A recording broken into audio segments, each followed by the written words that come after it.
Well, let me cold open since we're talking about this. I had a funny little thing where every year I sign up for the Man United TV subscription so that I can watch the preseason games. So two things happened this year. So every year I sign up to MU TV. It's like €7-ish. So this year, pull up the little laptop, manchesterunited.com, whatever the website is. I would like to subscribe for the usual €7, please. Oh, no. For 1 month, and then you will not see me again for 11 more months until, do this routine again.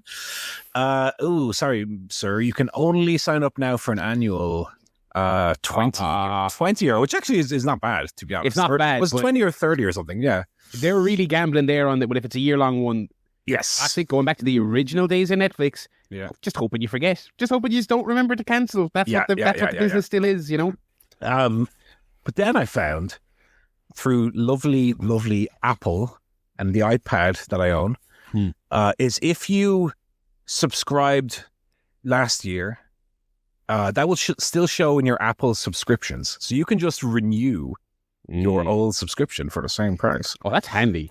So I did do that. And I get my little month for €7 again. Sorry, up yours, Man United. And then I found... the stress they cause you, that's why it's probably fair that you screw them out of a Yeah, screw them. Fuck them. Then I found... the matches were on Sky Sports.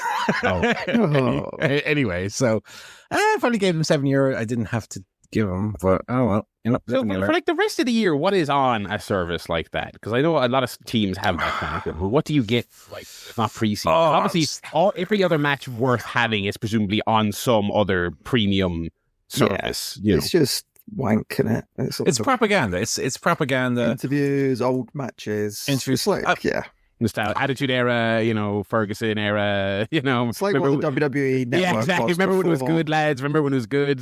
Before they actually added all the matches. It's like that, like the old... Yeah. The irony is I hate MUTV. I don't like watching matches on that service because... Do you remember when Sky Sports used to do like fan zone commentary? Where you could have Martin Tyler and whoever on commentary, or you could have some blokes down the pub. Two absolute plonkers. And that's what MUTV is. It's like two Man United fans on commentary. Oh, no way, ref, that was never a penalty. Even you're like, Stoke. It's awful. So I was happy it was on Sky Sports. I was able to watch the Sky Sports commentary instead, which was Tim Howard and someone else. It was a fun enough game, but congrats to England on another Euros. I was about to say, I mean, we ChairShot Podcast, by the way, everyone is. Hello. So Sunday evening, Barry Joe Paul. Hello. For 15 years, you know what the show is. I mean, because we have to kick on. I mean, obviously, when the podcast hits everyone's feeds this week, I mean, they're like, all right, let's just jump straight into it. I mean, because there's the big news of the week. Lionesses, champions of Europe. Joe, how are you feeling? We love to see it. Yeah, I wasn't feeling confident that we would beat Spain. I think the only way we'd have won is penalties because they're just a very, very good team. But I have an old saying that I like to use: if you want to win it, you got to win it. You know what I mean? That's great. You come up with that? Yeah. That's one of my old ones. You know what I mean? Like you can be the best team, but if you want to win it, you got to win it. So doesn't all the stats and all that. It did seem like the last three games, the quarterfinal, semi-final, and final, England were down beaten, and Undertaker sit up before he started dressing as a vagrant. Undertaker sit up. Oh, we're back. Hang on a second. It's not over. Before he started dressing like one of the lads down the pub who does the MUTV commentary. Speaking of the lads down the pub, so we were out with some friends this afternoon in the pub. And we ended up watching like the first half of the game in one of the pubs. But we went into this pub near us that is the most oldest of old man pub. No one in there under 55. 55, white, giant belly, incredibly skinny legs. You know the deal.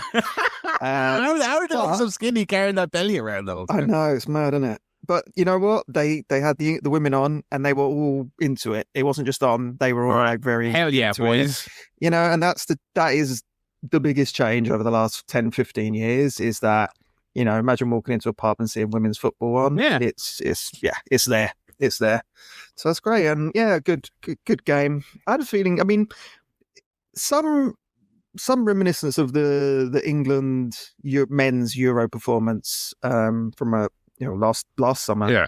In that they kind of like fumbled their way through to the final. But I think this women's team, they generally actually played fairly well. They just didn't get the goals or didn't quite get there and then had to leave it to the last minute. So it wasn't like the men's where they played shit and just kind of got lucky.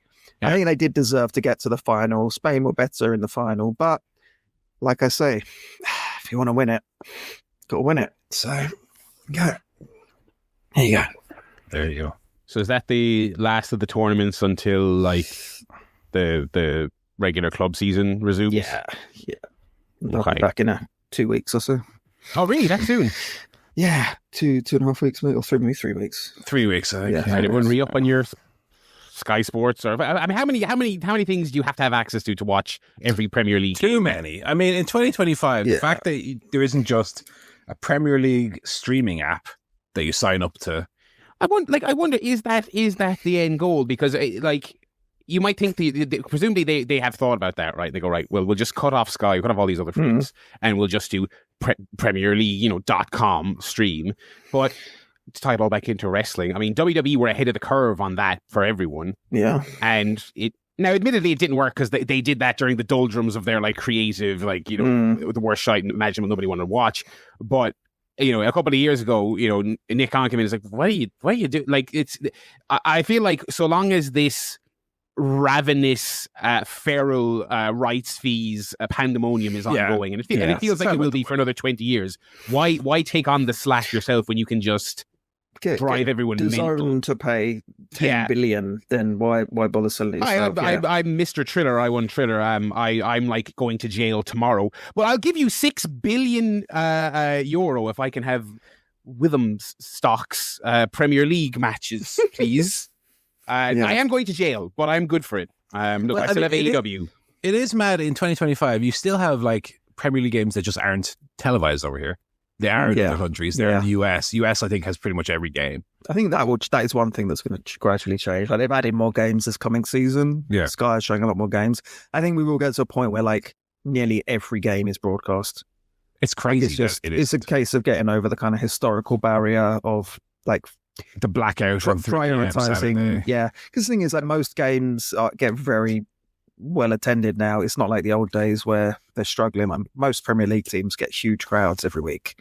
It's not like the television doesn't make much. Well, I think it's more for the lower league teams. That's it. But I think even then they still do well. Or it will just be a case of they don't care anymore. Well, the thing is, the 3 p.m. Saturday game, the big games are often now moved away from that time slot anyway. Yeah. So it's will the fact that West Ham against Bournemouth be on TV make a huge, difference to the attendance of, whatever lower league, the weekend game or whatever, Yeah.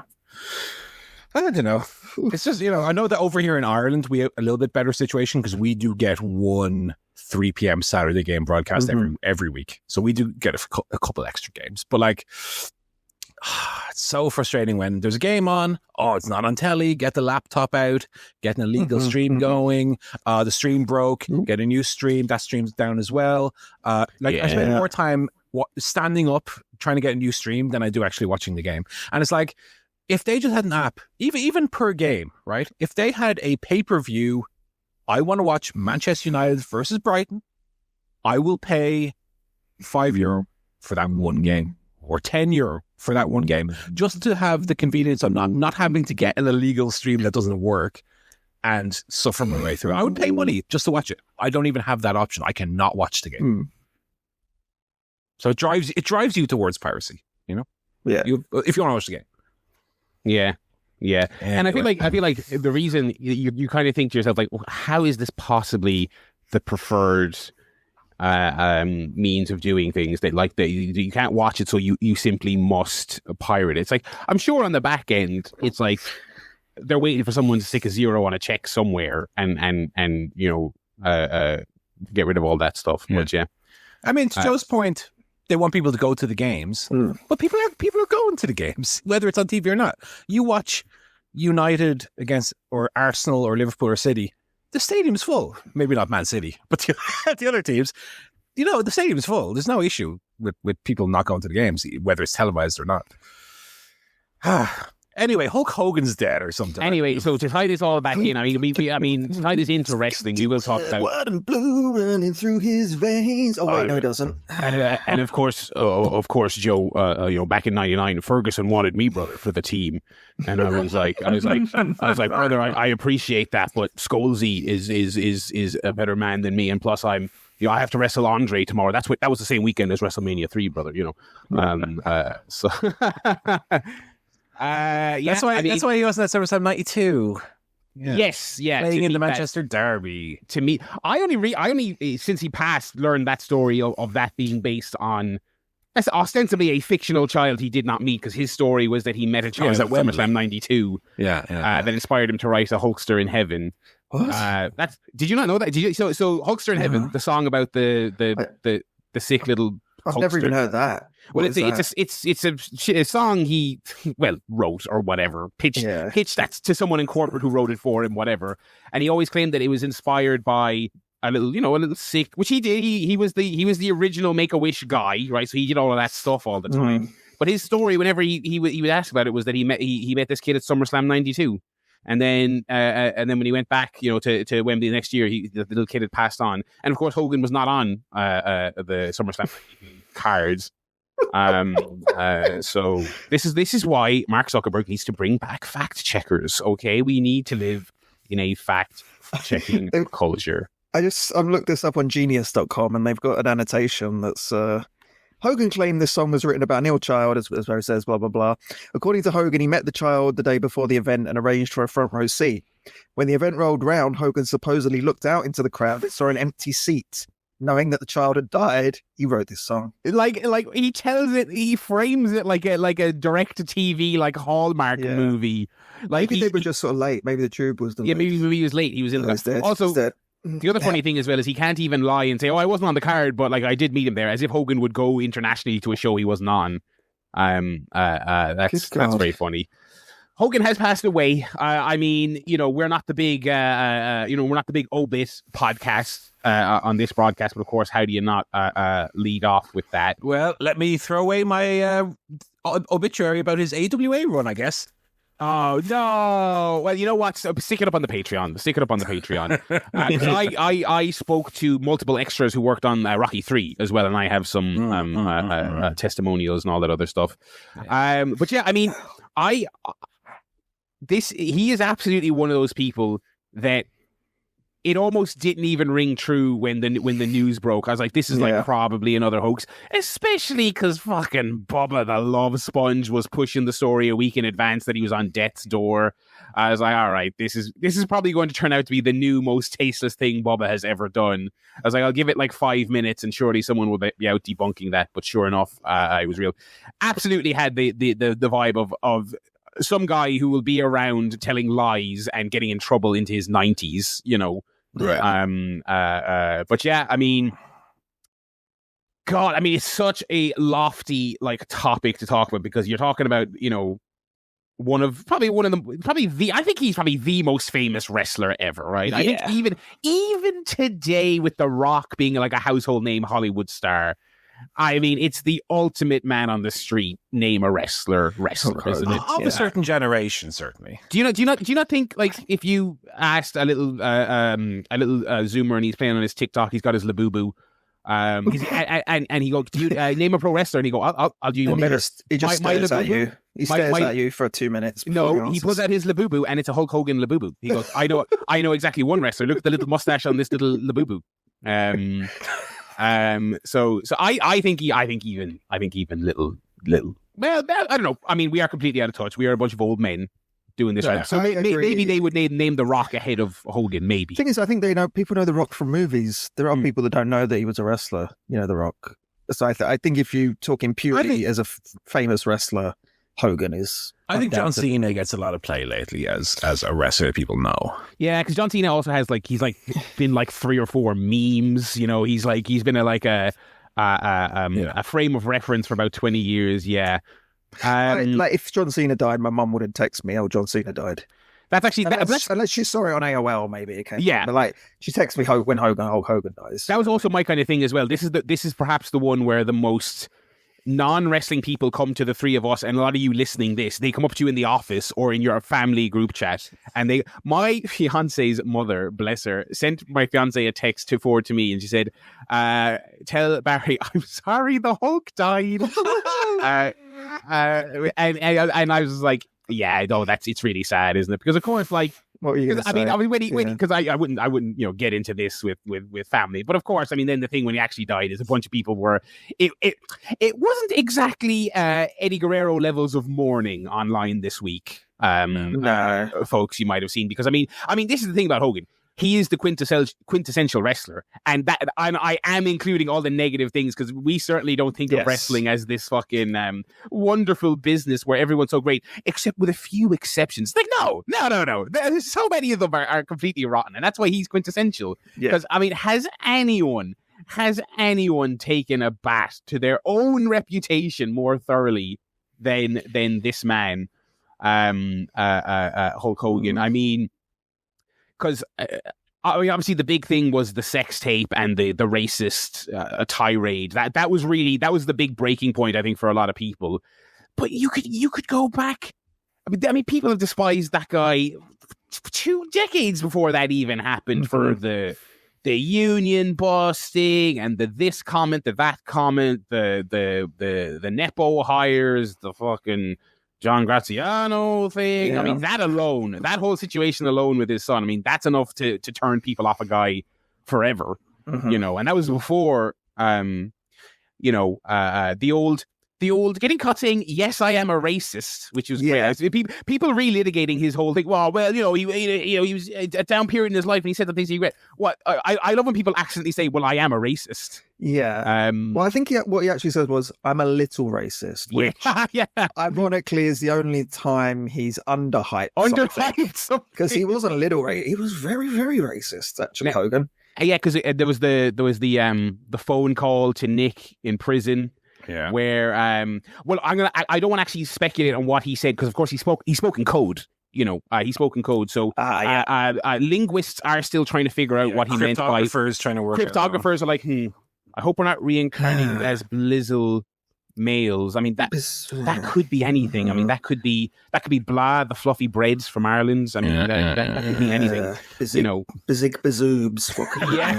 Bazig bazoobs. Oh, what does it mean? Yeah. And as we alluded to there at the top of the show, another thing that is quintessentially pro wrestling, forget about telling a lot of lies. It'd be shorter to list the truths that were told over the course of his life. I mean, we've done. I mean, people have probably all told the last week that wait, he only died. I think he only died on Thursday, was it? Thursday, yeah. Thursday. So the last couple of days, I'm sure people have been recounting I was supposed to be in Metallica. Underrated one. George Foreman grill was supposed to be his. That's a great one. Missed the phone call. I think they'd phone twice, mate, if they wanted to launch a $1 billion household accessory. Call exactly at 4 p.m. Yes. And if you don't hear the phone, but again, it's actually 4 p.m., then just go slam £5 million Andre at WrestleMania 3. You go do that straight away. All the Andre stuff, died in the ring, slam me boss, tore every muscle in his back. Wasn't sure if Andre was going to cooperate. Andre, who could barely walk at that stage. Yes, that's an underrated one, because everyone always does the joke about Andre weighing £1 million and blah blah. But was Andre going to shoot on me?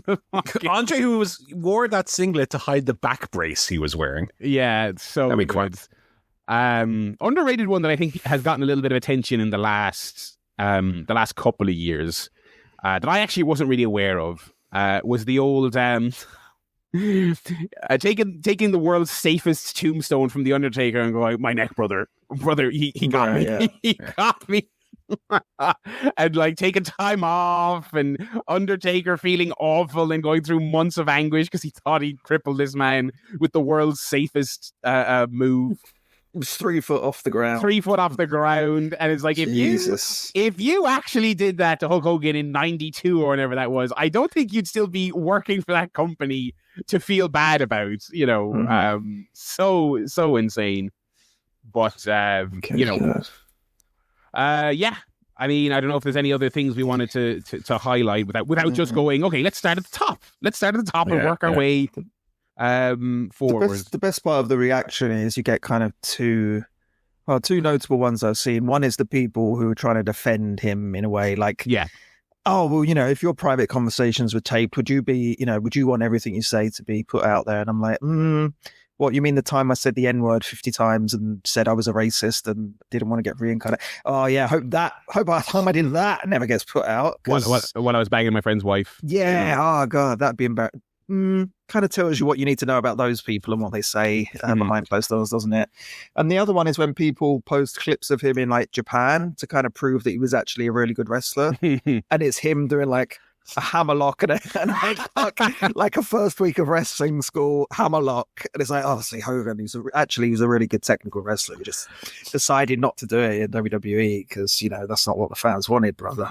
God, that's real old school classic internet memery. Is Hogan was actually great in Japan stuff. Yeah. But ironically enough, I mean, I kind of think the funny thing about like the conversation about but was Hogan actually any good? I think when you think about some of his famous politicking moments, right? The Warrior at Mania 6, The Rock in 2002, any basically pick your moment from history where it was supposed to be about someone else, and then Hogan looks to the crowd, just gives the doggy eyes to the crowd, and I'm like, okay, he wouldn't be able to steal that moment if he wasn't on some level a great showman. Do you know what I mean? It's like I think. Now listen, would I sit down, would I be one of these people now who's like, going to fire up the network now or Netflix and I'm going to just watch wall-to-wall Hogan for all day to commemorate the big man? It's like, absolutely not. That sounds like the most boring way to spend a free day ever. But I mean, I think there is something there to his. I mean, if you are one of those people, and I kind of am, that grades wrestling on like getting a reaction out of people. I mean, he certainly did that. Oh, he was brilliant. Yeah, he was absolutely brilliant, but he wasn't. But that's the thing as well. You don't have to pretend someone was actually a good wrestler to and acknowledge that he was great at what he did. He was one of the absolute best at that. Yeah, but like, come on, don't pretend that he had all these great matches. No, did he have these classics? Yeah, of course. I couldn't think of a single match of his that I would say, go back and watch that. Like, not even one, not even the one that maybe from. That's probably the best one, and even that, I don't know if that would hold up. I haven't watched it. And also, like, I've watched that 800 times as well at this stage. Like, I like here's one that I think doesn't get enough credit, right? And it's exactly what we were just talking about. It's pure 100% looking to the crowd and getting their reaction match. It's the last Sting Hogan match from TNA when he could barely walk. That's like that that's where Sting at like 45 is like the spry youngster that has to try and help Hogan through the match, and that's the match where it's like no holds barred and they're bleeding all over the place. It's kind of embarrassing, and Hogan takes like one bump barely, and then the end of the match, it's like Hogan's heel unit interferes and they're all beating up Sting, and Sting looks to Hogan in the corner, like, help me, Hogan, and Hogan's looking to the crowd going, brother, should I help him? And it's like, it's so hammy and it's so like kind of crap, but it got people anyway. Because of who they are. That's one. But again, you know what? Would I go back and watch that? Probably not. Probably it's one I always think of for some reason. But yeah, that's Hogan. I mean, it's funny because if I see one more headline this week with like the word complicated in it, I'm like, it's not really complicated, is it, boys? I mean, it's no. He especially the last couple of years where even WWE fans were like, we don't want anything to do with this guy. We don't want it. His last appearance was being booed. A very notable appearance being booed. The endorsing Trump stuff as well. Endorsing Trump, the anti-woke beers. I mean, that was the other thing as well, like attaching his name to any old garbage product. I mean, he's like, if you told me that he is who like Krusty the Clown is based on in that early episode where Krusty's like looking at all those products that are like on fire and have knives coming out of them. I mean, that's Hogan. Brother. All this stuff is good, brother. I really don't think it is complicated. He's a very influential person that was also awful. God, one thing I remember on the BBC News, they covered it, and they were like, they described wrestling as a controversial sport because of its predetermined finishes. Oh my God. And I was like, oh my, it's 2025. I was going to say, is this a news report from Hogan's debut? Oh, it was so embarrassing. That stuff is, because what was it? There was one, like, I feel like it was post-COVID, or was it maybe early, like just before COVID? It was like the last 6-ish years. And like Mickey James went on like GMTV or something to promote like a TNA tour. And they asked her, is it fake? I was like, oh, it's like, I'm mortified for you, broadcaster, for asking that question in this day. It's so, but like that, I don't know, will mainstream coverage ever shake that stuff?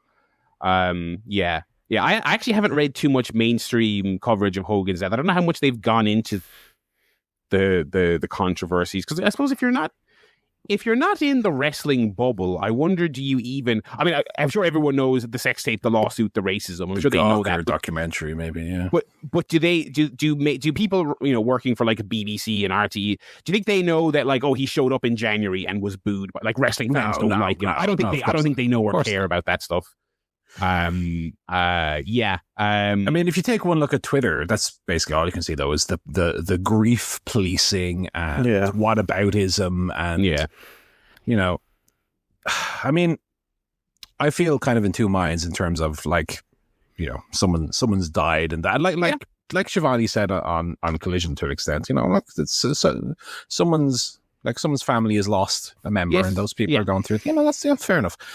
But this was like a horrible guy. He was like a self-admitted racist. He was, God, you talk about quintessential wrestlers. The quintessential wrestling business, not the wrestling friendship. Just the most selfish, backstabbing, sabotaging for his own benefit. Just, That was Hogan in a nutshell. And I think as well, you know what, right? I think really sunk him with the locker room in particular, because there was a striking amount of non-eulogies on social from wrestlers, a striking lack of them. I think what really sunk him was the reported I'm sorry I got caught apology. That's the thing. That to me is kind of the whole crux of the racist thing, and the son, the Carrickson thing, is just the total lack of accountability or true remorse. I mean, in a public way. Some people, some wrestlers come out, he apologized to me, but no, he never really truly took accountability, as far as I can see. No, publicly for the things he did. Whatever about this backstage apology, I'm not aware of any public statement by Hulk Hogan. Look, I said these things, brother. I am truly sorry. I'm changing my ways. I wouldn't believe him if he said it, to be honest. But even to come out and apologize for the things he's done, I'm not aware of anything that he ever did in that regard. Yeah. So people were kind of rightfully sharing on socials that maybe they weren't so upset that a person like that passed away. And then you get, but Steve Austin can beat women and and it's like, again, look, I take broadly that these people who do horrible things are probably horrible people. Yeah. Nevertheless, people can do horrible things and be truly remorseful and truly change and be forgiven ultimately. Yeah, but it's kind of like the fucking Dark Side of the Ring thing where Chris Jericho's like, "You're forgiven, brother," and it's like, oh, God. You know what I mean? It's like, yeah. If you're truly sorry, but then also when someone apologizes, it's ultimately up to specific people to accept or not accept that apology. Exactly, and that's the other thing as well. Yeah, it's like I feel like, having to like getting into it with someone because they're like, yeah, this guy fucking sucked, and getting into say, oh, but what about this? It's like, we don't have to agree, right? We don't have to come to a consensus on what this guy's, because that's certainly not what most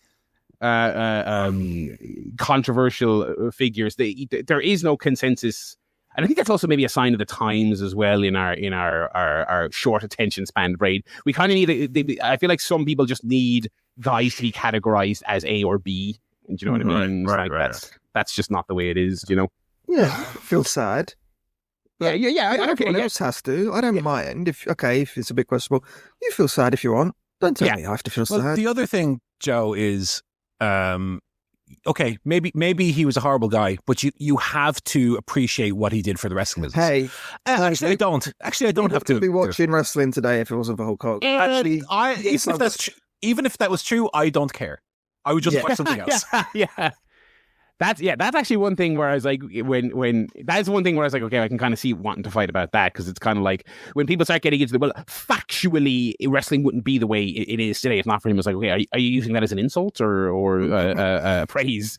Obviously the Ventura kept doing the rounds again about the union busting and everything else. Look, you could, and people have done an entire podcast about it. I mean, the other thing as well, tying back into him being the quintessential wrestler, is, I mean, there is no better example in the history of the business of, I don't think real name knew the difference between real name and wrestler name. Slot any wrestlers in there. There's so many examples over the years. I mean, there is no better example than Hogan. There is no better example than Hogan. I mean, I don't think, at the end of the day, only his family and his closest friends knew him behind closed doors, but you even get the impression that they were kind of like, does he know? You know what I mean? Very, very bizarre. Just this idea that you have to anyway stand and salute this person because of what they achieved in wrestling. Like, I don't understand the logic of, how someone was in their personal life versus what they achieved in their profession. Yeah. Like, why am I obliged to acknowledge or respect that? I don't really understand. Especially when people in the business don't seem to think there's that obligation. I mean, did you see the Cody clip from SmackDown? I mean, no. Cody, the most professional man on the face. It was the most, and Cody's the perfect guy to go out there and do it. It was the most, folks, Godspeed to him. You know what I mean? But Cody doing it better because he's Cody. Cody's great. He's fucking great, that kind of thing. But he wasn't fighting back the tears. Do you know what I mean? And there was not a lot of people on World Wrestling. And he'll do that at the drop of a hat for an angle. He'll do that for the semi-finals of the Intercontinental Title Tournament. But he was just out there. You should just watch it, like the 30-second clip, because he didn't talk about it for very long. It's just pure Cody. It's great. But yeah, I mean, as I said, I thought it's just. Not that there was none. Of course, there were people, posting messages like, The Rock and stuff like that. But if I don't even want to be morbid and say a currently active wrestler, but if a beloved currently, I'll take one from the past. When Bray or Brody passed away. You said Eddie Guerrero. I thought Eddie Guerrero was Eddie Guerrero. Like the equivalent of that today, when Brody passed away, the entire there was not an active wrestler who did not post a heartfelt message about it because of what those people meant to them. And then it's this Hogan thing. It was, for the biggest star of all time, it was shockingly quiet. So again, fans really shouldn't be policing each other how to feel about it, because people in the industry really didn't feel obligated to pretend they felt a certain way. And that's the thing, is you don't necessarily need to feel devastated or like revel in it. You can feel just apathy, and I think that's mostly where I am, to be honest. Oh, he died. Okay, I think that's sad.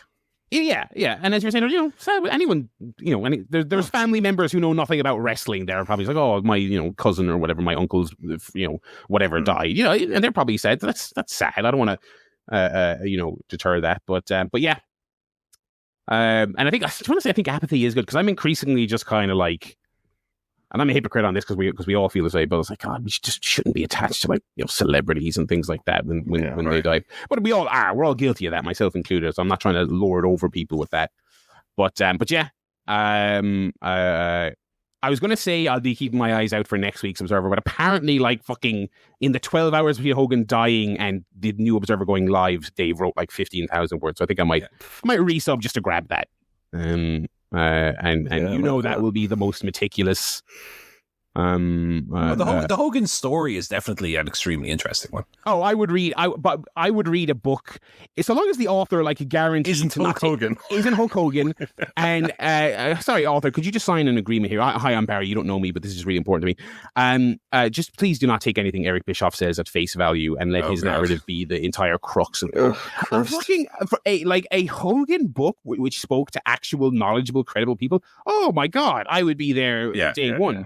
Mm-hmm. And also, I think you mentioned in passing, but again, another thing you could do an entire series of podcasts on. What about real world impact? I mean, the Gawker lawsuit, that is one of the biggest outside of the context of wrestling. The chilling effect of that is astronomical, absolutely fucking astronomical. As someone who, had plenty of problems with Gawker and I didn't feel especially bad to see them go, many years later, I'm now okay, maybe this precedent of people, billionaires funding these lawsuits to make these press outlets disappear off the face of the earth. Maybe it's bad. Yeah. Maybe it's bad. But yeah, that is the Hogan news this week. Is there any other wrestling adjacent news before we segue into live? I don't really think there is. I think because obviously you didn't even really hear people saying, "Oh my God, you have to watch SmackDown because it was such a great tribute show." It kind of doesn't feel like that. They did the salute and they did the Cody thing, and that was they kind of and then on AEW they did reference it to no graphic or anything when Shivani did a little 2-camera speech. Shivani also did the great tweet as well, where someone tweeted him saying, "Oh, sad to hear about the Hulk, sir. I assume he's a lifelong friend." And Shivani went, "Lifelong friend? No. Lifelong coworker? Yeah." So, he wasn't the guy going to be going on TV and doing the holy cry for this. But anyway, we will segue to life, right? Because with death, there is also life. That's true. Getting very philosophical here on this broadcast. Paul, you were living your life this week. I'm still alive, as you can tell. So I made it back from Everest. Mm-hmm. Did my little Darby Allin trip to Croagh Patrick over in County Mayo, which was lovely. I hopped in the car, drove the 3.5 hours from Leixlip to Westport in County Mayo. Stayed over in Westport, had a lovely dinner in the Wyatt. If anybody is spending any time in Westport, highly recommend. Very quick service as well, very good food. And then the morning after, first thing in the morning, drive over to Croagh Patrick, which is Ireland's holy mountain. It's a mountain that people do pilgrimages to. They go up barefoot. I did not climb the mountain barefoot, I will say. And it's a difficult old climb. It's you're not climbing up a cliff like abseiling style, but you are, it is very steep and it is very rugged and it is very dangerous.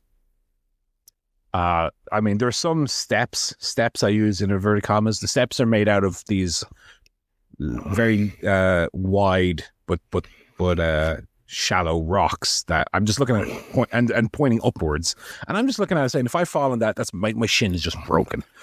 But we made it up to the very tippy top of the mountain in about 2 hours. I think it's a 700 to 800 meter high mountain. So it was up in the clouds. I did put the pictures on my Instagram if anybody wants to have a look at them. It was up in the clouds. We made it up to the very top and then about an hour and a half back down. So it was great. It was really good. I had got a little walking stick at the base. I was happy to make it all the way to the top. There's a few breaks. Had to take a little break, eat my little chicken sandwich halfway up. Nice. And then made it all the way. But here's the thing. We up and down the mountain in 3.5 hours and then straight into the car for a 3.5 hour drive home.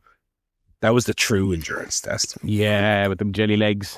But it was all good. Made it home, safe and sound. Stopped off in a little town halfway between Leixlip and Westport called Termonbarry. Which there's a little centre there that I just pulled into and got lunch there. It was very nice. But it was a very good experience. I don't know, Barry, if you've ever been in that sort of neck of the woods, but lovely area. Whether or not you actually go up to the very top of the mountain, it is tough. I will say that it is tricky. But it's a nice achievement. Nice to tick it off the old The old bucket list. I've been in the region, but I never did the big boy itself. But I would love to. I would love to. Yeah. I feel like I might need to work my way up to it. The benefit. I think if you just take regular breaks, it wouldn't be too difficult. I was kind of pushing to like, especially on the way down. I was like, let's just get off this fucking mountain. I'm tired of it now. My legs are just today. So this is Wednesday morning. Legs are just now today fully back to normal. The knee was crying on the way down. But yeah, Westport, lovely little kind of touristy town. Couple of nice little sweet shops that unfortunately I didn't get to visit. I was looking through the window on Tuesday evening, was already closed. I was like, it's old school Willy Wonka style sweet shop with the jars behind the counter. Unfortunately didn't get to taste those wares. But yeah, very, very nice. So I don't know what my next little trip will be, but I'll plan little trips around the country. 3.5 hours is a decent whack of a drive though. I did have the old Spotify playlist made in advance, so I do have a ton of albums and singles to review later, which I'll breeze through. But yeah, it was good. I mean, that's the thing of having the car and having the full license barriers you'll soon experience is the freedom that affords you to just go on a whim, to go wherever you want and wherever you want. So it was very, very nice. But that was Tuesday and Wednesday. And then the rest of the week, I've just been watching the G1 and playing Expedition 33. That's been taking up the majority of my week. So very good. Well, not much else going on. We'll get to both of those shortly. I suppose the other bit of wrestling news, I suppose, before we get there is Gabe Kidd officially out. Out of the G1. Yeah. What is that? Just like, we don't really know. He's out today, ask again tomorrow. What was that about? For a couple of days there. Well, the injury was apparently a hyperextended leg. They didn't talk in terms of like muscle strains or tears, or like I wasn't made aware of any, what technically the injury was, but that he had hyperextended his leg in the first match with Takeshita. And so they were kind of seems taking it day by day, but then I guess it became apparent that he wasn't going to be cleared in time for the end of the tournament. There was no point for him to come back for like the last week. You know what I mean? So I guess also from a kayfabe point of view, since the idea of the tournament is to try and win it, if he was at a point where he was mathematically not going to be able to qualify, I mean, what's the point, really, right? So he's out. Unfortunately, I've been hopefully back for Forbidden Door, but that would be a nasty, because Ospreay is also, as we saw on Dynamite this week, we'll talk about, aiming to be back for Forbidden Door, but who knows? So if like Gabe Kidd and Ospreay were both missing from that show, what a kick in the nads that is. That would be a shame. Two of the homegrown or hometown. We have got Kip Sabian. Yes. Kip Sabian in the main event against Yano. I was about to say, like Kip Sabian and Sanada. Oh, God. I think Yano would be better. Sanada's been having an okay G1, to be fair. Which we'll cover. Before we get to the G1 update, though, we have a fantasy update. Oh, we do. And I'll tell you right now, since you alluded to it there, Paul, so the Ospreay thing, I mean, I think I said this last week. I mean, you can't stay away. I'm aiming to be back for Forbidden Door. That is in like 3 days, pal. What is the point of this angle? What is the point of this angle?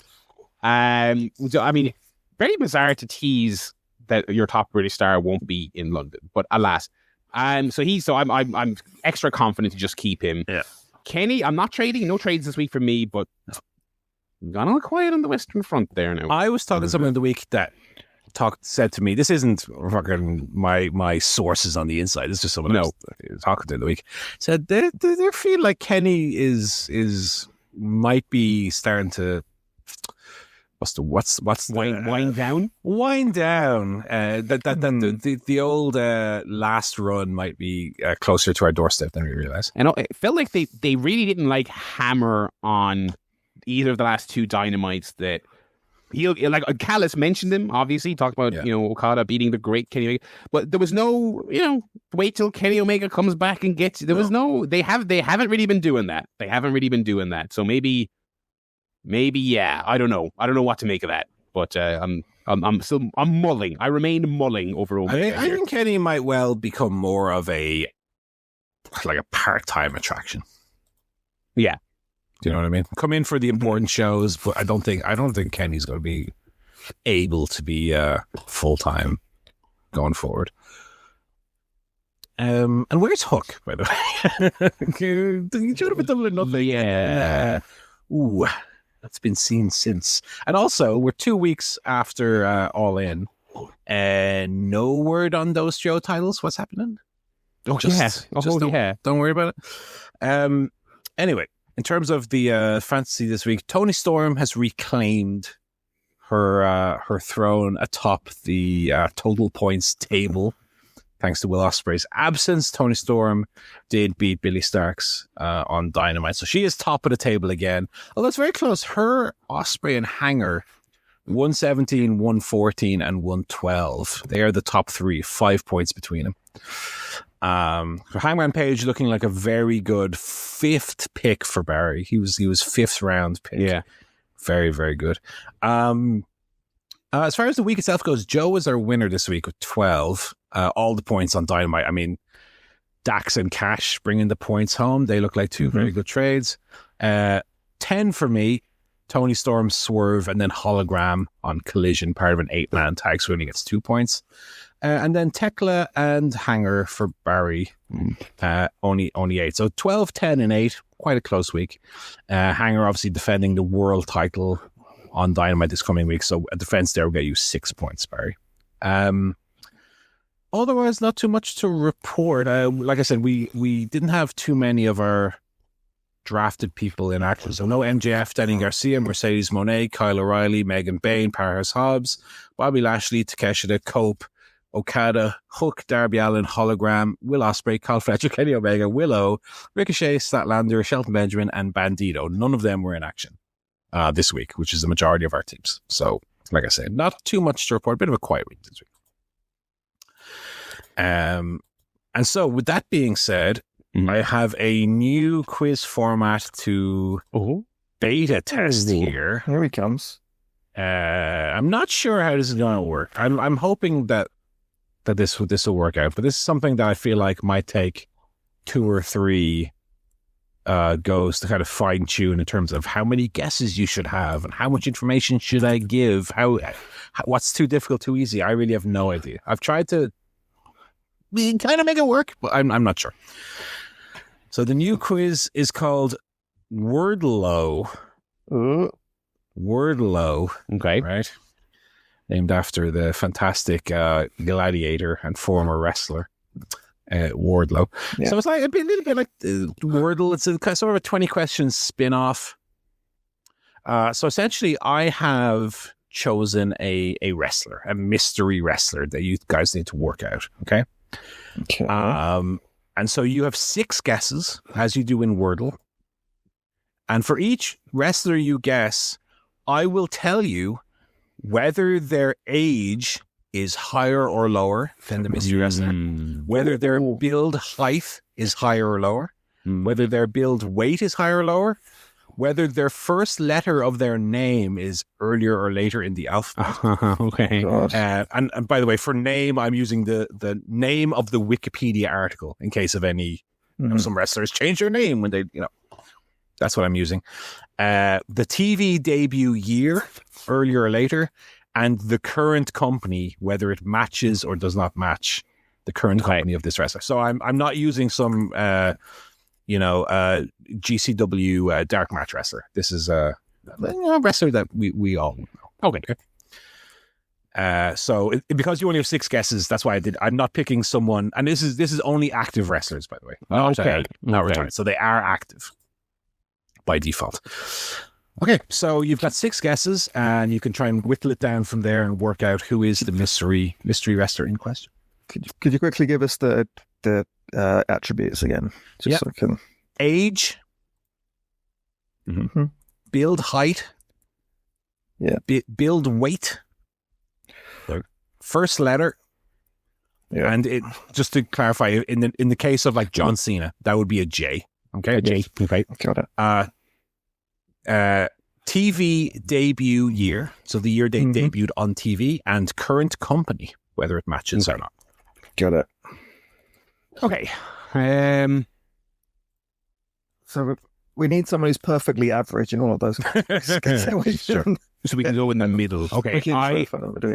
Okay, let me spitball this to you, Joe, before we lock it in. Okay. If we go John Moxley, okay, that's middle of the alphabet, more or less, kind of. TV debut year, I mean, WWE, you're talking 2012, so that's over a decade ago, and we can maybe lock in AEW there early on if Paul's gone AEW. Zach, do you like that one? I like John Moxley. Paul, John Moxley. Okay, let me pull up Mox's Wikipedia page here just to compare. Okay, so the age, the mystery wrestler is older than John Moxley. Okay, got that down? Yeah, is older. Build height.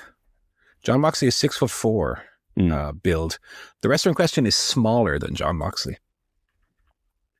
Okay. John Moxley's build weight, 225. The mystery wrestler weighs less than John Moxley. John Moxley's name starts with a J. The mystery wrestler's name starts with a letter which is after J in the alphabet. John Moxley's debut year, did we say 2012? Then he debuted on TV? Whenever that was, 2012. This wrestler debuted earlier than John Moxley. Okay. And John Moxley's current company is AEW. That does not match the current company of the wrestler in question. Okay. Cool.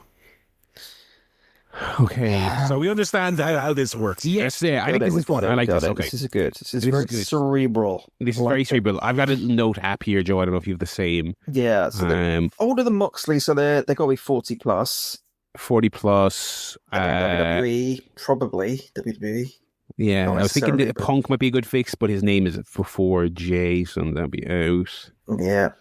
WWE guy. An older WWE guy. Oh, I mean, it's a roster of 40-year-olds, so that's tough. That's debuted earlier as well.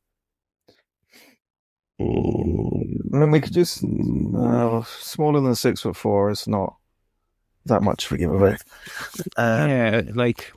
Starts with a letter after J. We could go for someone like halfway between J and Z. Yeah, like is anyone taller than John Moxley or smaller than him? Isn't he 6'4"? He's about 6'4". Yeah, they're about the same. I would have thought 6'5". He might be slightly taller actually. I don't know. So hang on, JKLMNOPQRS. So someone whose name begins with like P or R. Just to kind of you've Pentagon. I mean, like Wordle, one strategy might be to take one of the categories is not going to give you the right answer to work out the other ones. You know what I mean? Yeah. As well? Yeah. So I mean, that's what we're assuming. It's WWE. I suppose it could be TNA, but I think with 6 guesses, Paul, go TNA. I don't think. So we're assuming WWE and pre-2012. So like. Do they have like who's there? Like, do they have like Attitude Era hangabouts?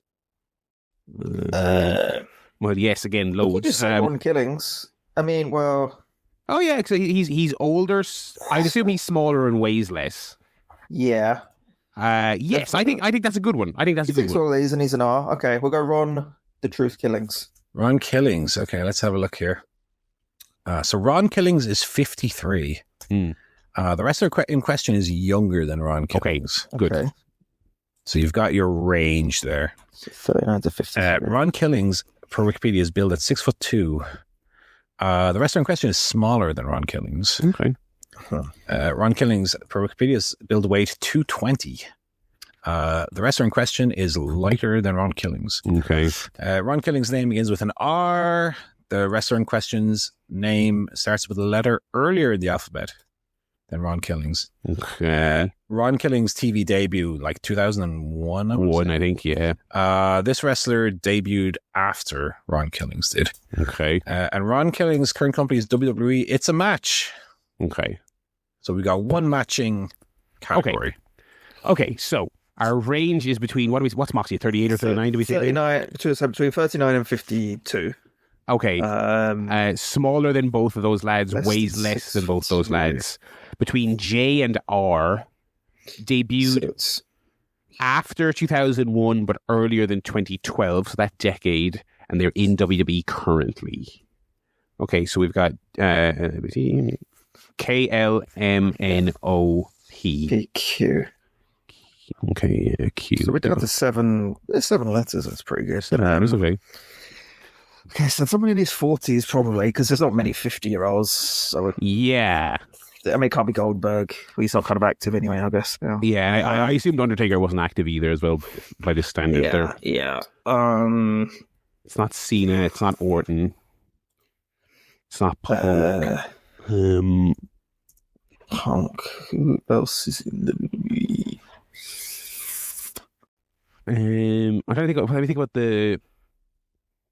I was going to say on the women's side, but there's not really anyone that's there since before 2012. So I don't think that would count.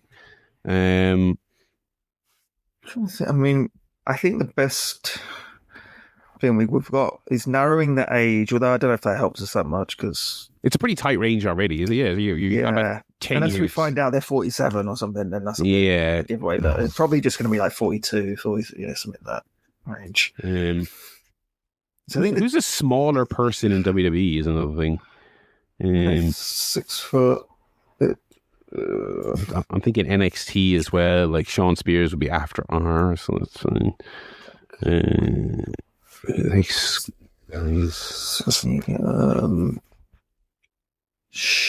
Not Nakamura.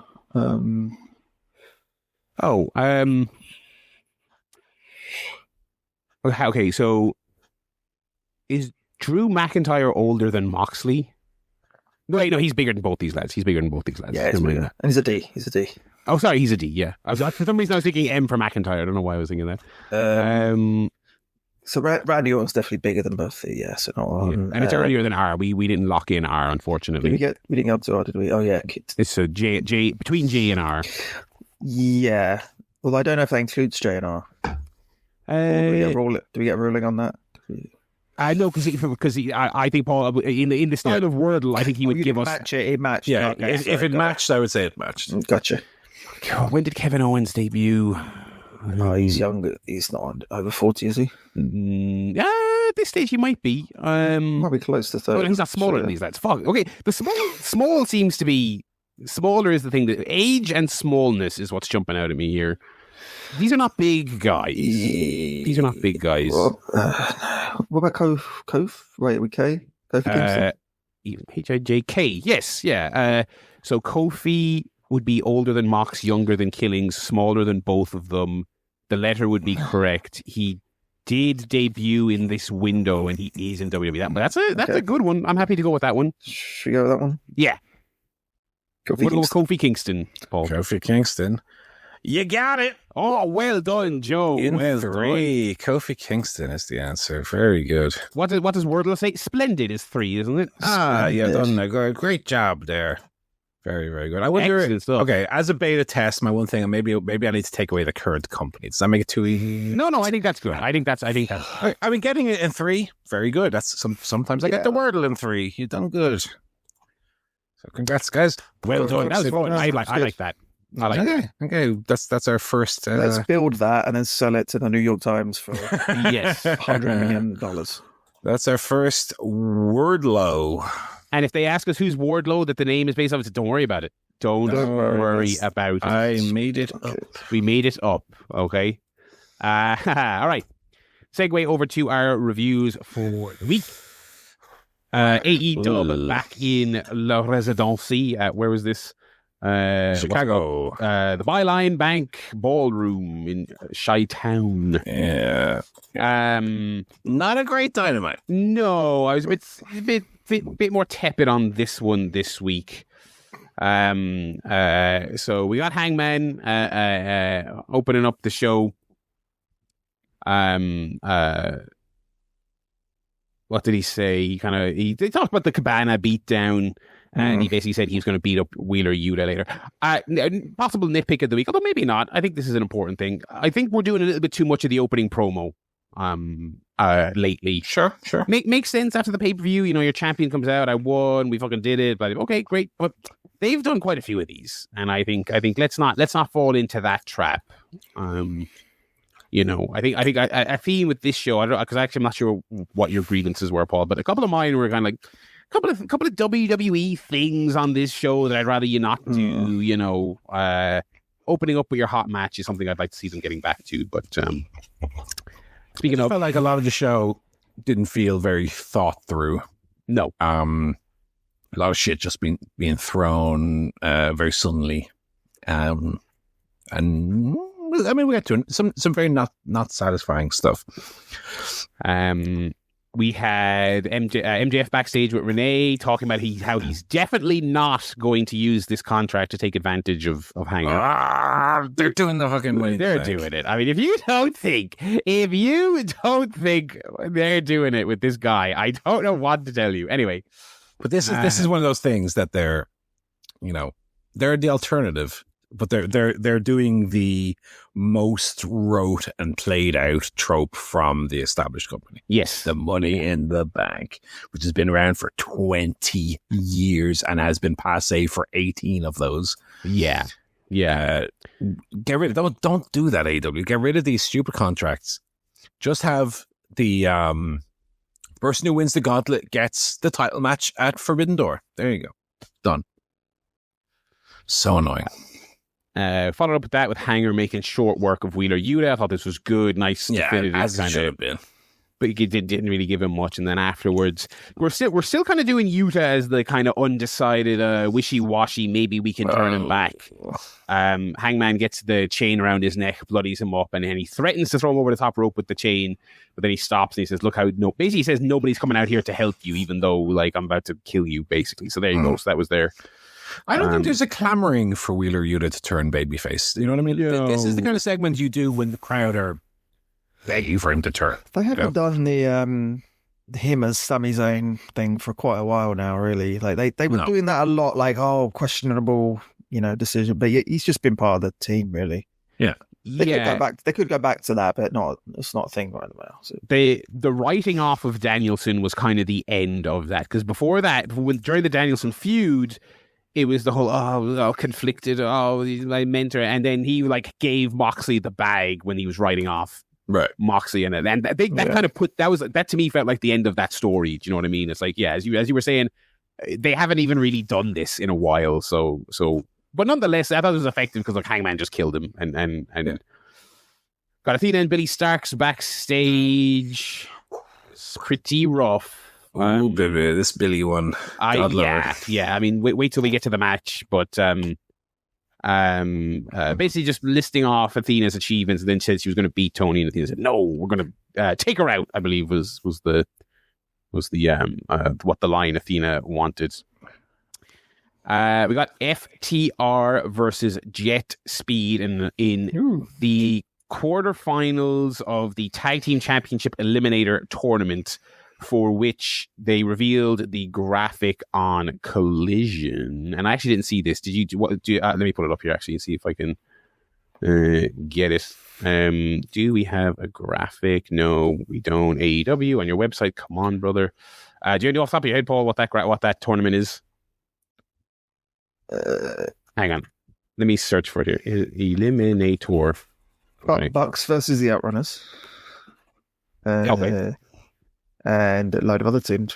You got Bandito and Brody against. Brodido. Who are they against?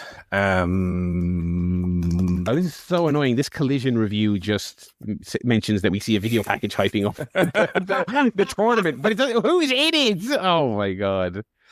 Okay, so yeah. Let's just Google this. There's one more team in it. Oh god, who is it? I'm gonna go crazy thinking of this.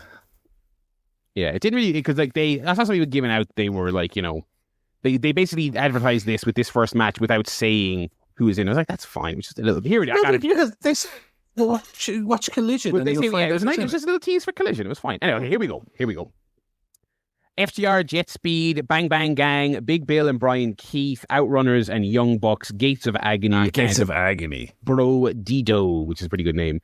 Well, it is, except they're obsessed with just smashing two people's names into one. Yeah. In lieu of coming up with a good name. Okay. Yeah, because you've already got Jet Speed and stuff like that. At least Big Bill and Brian Keith are just Big Bill and Brian Keith. But alas, this match was super. This was great. This was the best thing on the show. This is the best thing on the show. This is pay-per-view quality. Doesn't really feel like it kind of feels like this is Jet Speed's role right now, which on the one hand, I'd like to say, I kind of wish they were doing more. But on the other hand, it's like, pretty loaded show. I think the entire world and their dog agrees FTR needs to be rocket packed to the top of this division. So I don't know where I as much as I'd like to see Jet Speed doing something a little bit better, as solid mid-card, good match havers on Dynamite, I'm fine with that. Yeah, you need to FTR beat the Hurt Syndicate, I think, is where you need to ultimately get here. Yeah, and you can busy Hurt Syndicate then with turning face against MJF, I guess, which we'll get to later on in this broadcast. So yeah, great match. Stokely gave the leverage on the roll-up pin at the end with the crutch, which was very classic. That's some classic wrestling stuff there. That was great. Also nice as well because it wasn't like some big over-the-top convoluted, FTR should be winning with minimal, they didn't need to put him through a fucking table or something. So that was good. Out comes Copeland, who I'm over at this stage. Oh, I mean, as soon as the match ended, it all went to shit. Yeah, So first of all, this story where somehow Stokely gets him this thing where Copeland can't touch FTR. Why? I have no idea. They didn't even do the classic thing where it's like they made Cope sign a contract saying, look, we'll face you and a partner of your choosing at All Out. Or Stokely got a restraining order. I guess that's kind of what this is, but it's not. They don't even use that word. I was like, if you want to tease the Christian match for Canada, like, okay, we'll face you in Canada against the partner you're choosing, but you can't touch us until then. It's basically, he just came out last week and just said you can't touch him. Like on this show, it's so funny. Everyone's jumping everyone. The Death Riders are breaking necks. It's just so funny. But I guess maybe the logic is that they've got their big shot manager still politicked and got it, I guess. But it's very silly. So Cope comes out. I hate his cadence. I hate his promo style. I'm not into it at all. So he comes out anyway, and he basically says that, well, I can't touch you. But these guys can't. I swear to God, I was like, APA, please. Bradshaw in his big long coat and his cowboy hat, and Ron Simmons. Look, I bet if they came out, they still look like they could batter half the roster, I'm sure, in this day and age. I can't touch you, but Goldberg can. Oh, go. Then he immediately goes on Helwani to shit talk Tony as well. But no, it was the Hurt Syndicate, which I guess this was coupled with a segment we'll talk about in a bit. I guess this was kind of like face turn of sorts, a seeds planted for a face turn. I mean, people want to cheer him as well. It's kind of like, because people like singing the song, they like cheering him. They were also like vehemently against MJF getting in. They being fans. No, people wanted the 3 thumbs up. Do you think so? Yeah. But that seemed like the group was almost turning face there, and that's why this whole turn on MJF thing seems very abrupt and very kind of out of nowhere. Yeah. I was a bit surprised at this because Hurt Syndicate really have been, in my mind, too much yo-yoing between, are they heels, are they baby faces, are they heels, and they're kind of neither, and it's kind of a not better of both worlds. They've, because they're so stuck in the middle, they kind of suffer because of. So I would just have them be outright baby faces, or I guess because they've been aligned with MJF, they kind of veered back to the heel side. So that's made this make kind of less sense to me. Why there would suddenly be and are they APA style mercenaries, or are they like? That'd be a fun gimmick for a while, but this just did not work for me at all. No. Yeah, Cope. I've enjoyed bits and pieces of Cope in AEW, but this latest one isn't doing it for me. But alas, anyway, I don't mind so much his cadence and all that. It's just that the storyline itself is it's lame. It's lame, and it's been done to death. Yeah. Nick Wayne's new unit is called Uncaged, which is fair enough. Is that true? I didn't guess that. Yes, yeah, because he said it in that style of when a wrestler's trying to get a new thing over. That's very Christian Cage specific for their non-Christian Cage. The reason I'm certain it is the section on the right up here on AEW.com is the headline is Nick Wade and Co are quote unquote uncaged capital U. Okay. I think it is a little bit too centric on the guy you kicked out, but whatever. It's the Judgment Day is now called the Edgeless faction. It's for historic Copeland, Anyway, we are called the Shawn Michaels-less degenerates. Good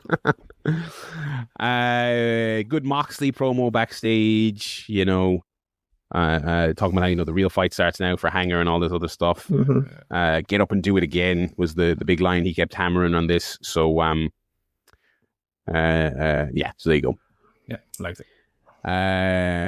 We got the aforementioned Osprey promo where he came out. Bizarre Osprey promo. Very odd and God, bruv, I'm dying. But I'll be back in 2 weeks. Like a couple of weeks after you just saw a super real one of these with Adam Cole. The other thing is, this is a nitpick of all nitpicks. This current thing the Death Riders are doing where they're putting the chair around the necks is like... Which looks like shit. It looks bad, right? Because I feel like they're trying to evoke Pillmanizing, but the point of Pillmanizing was that the lip of the chair would be on the ankle or the neck. And then when you step on the other side...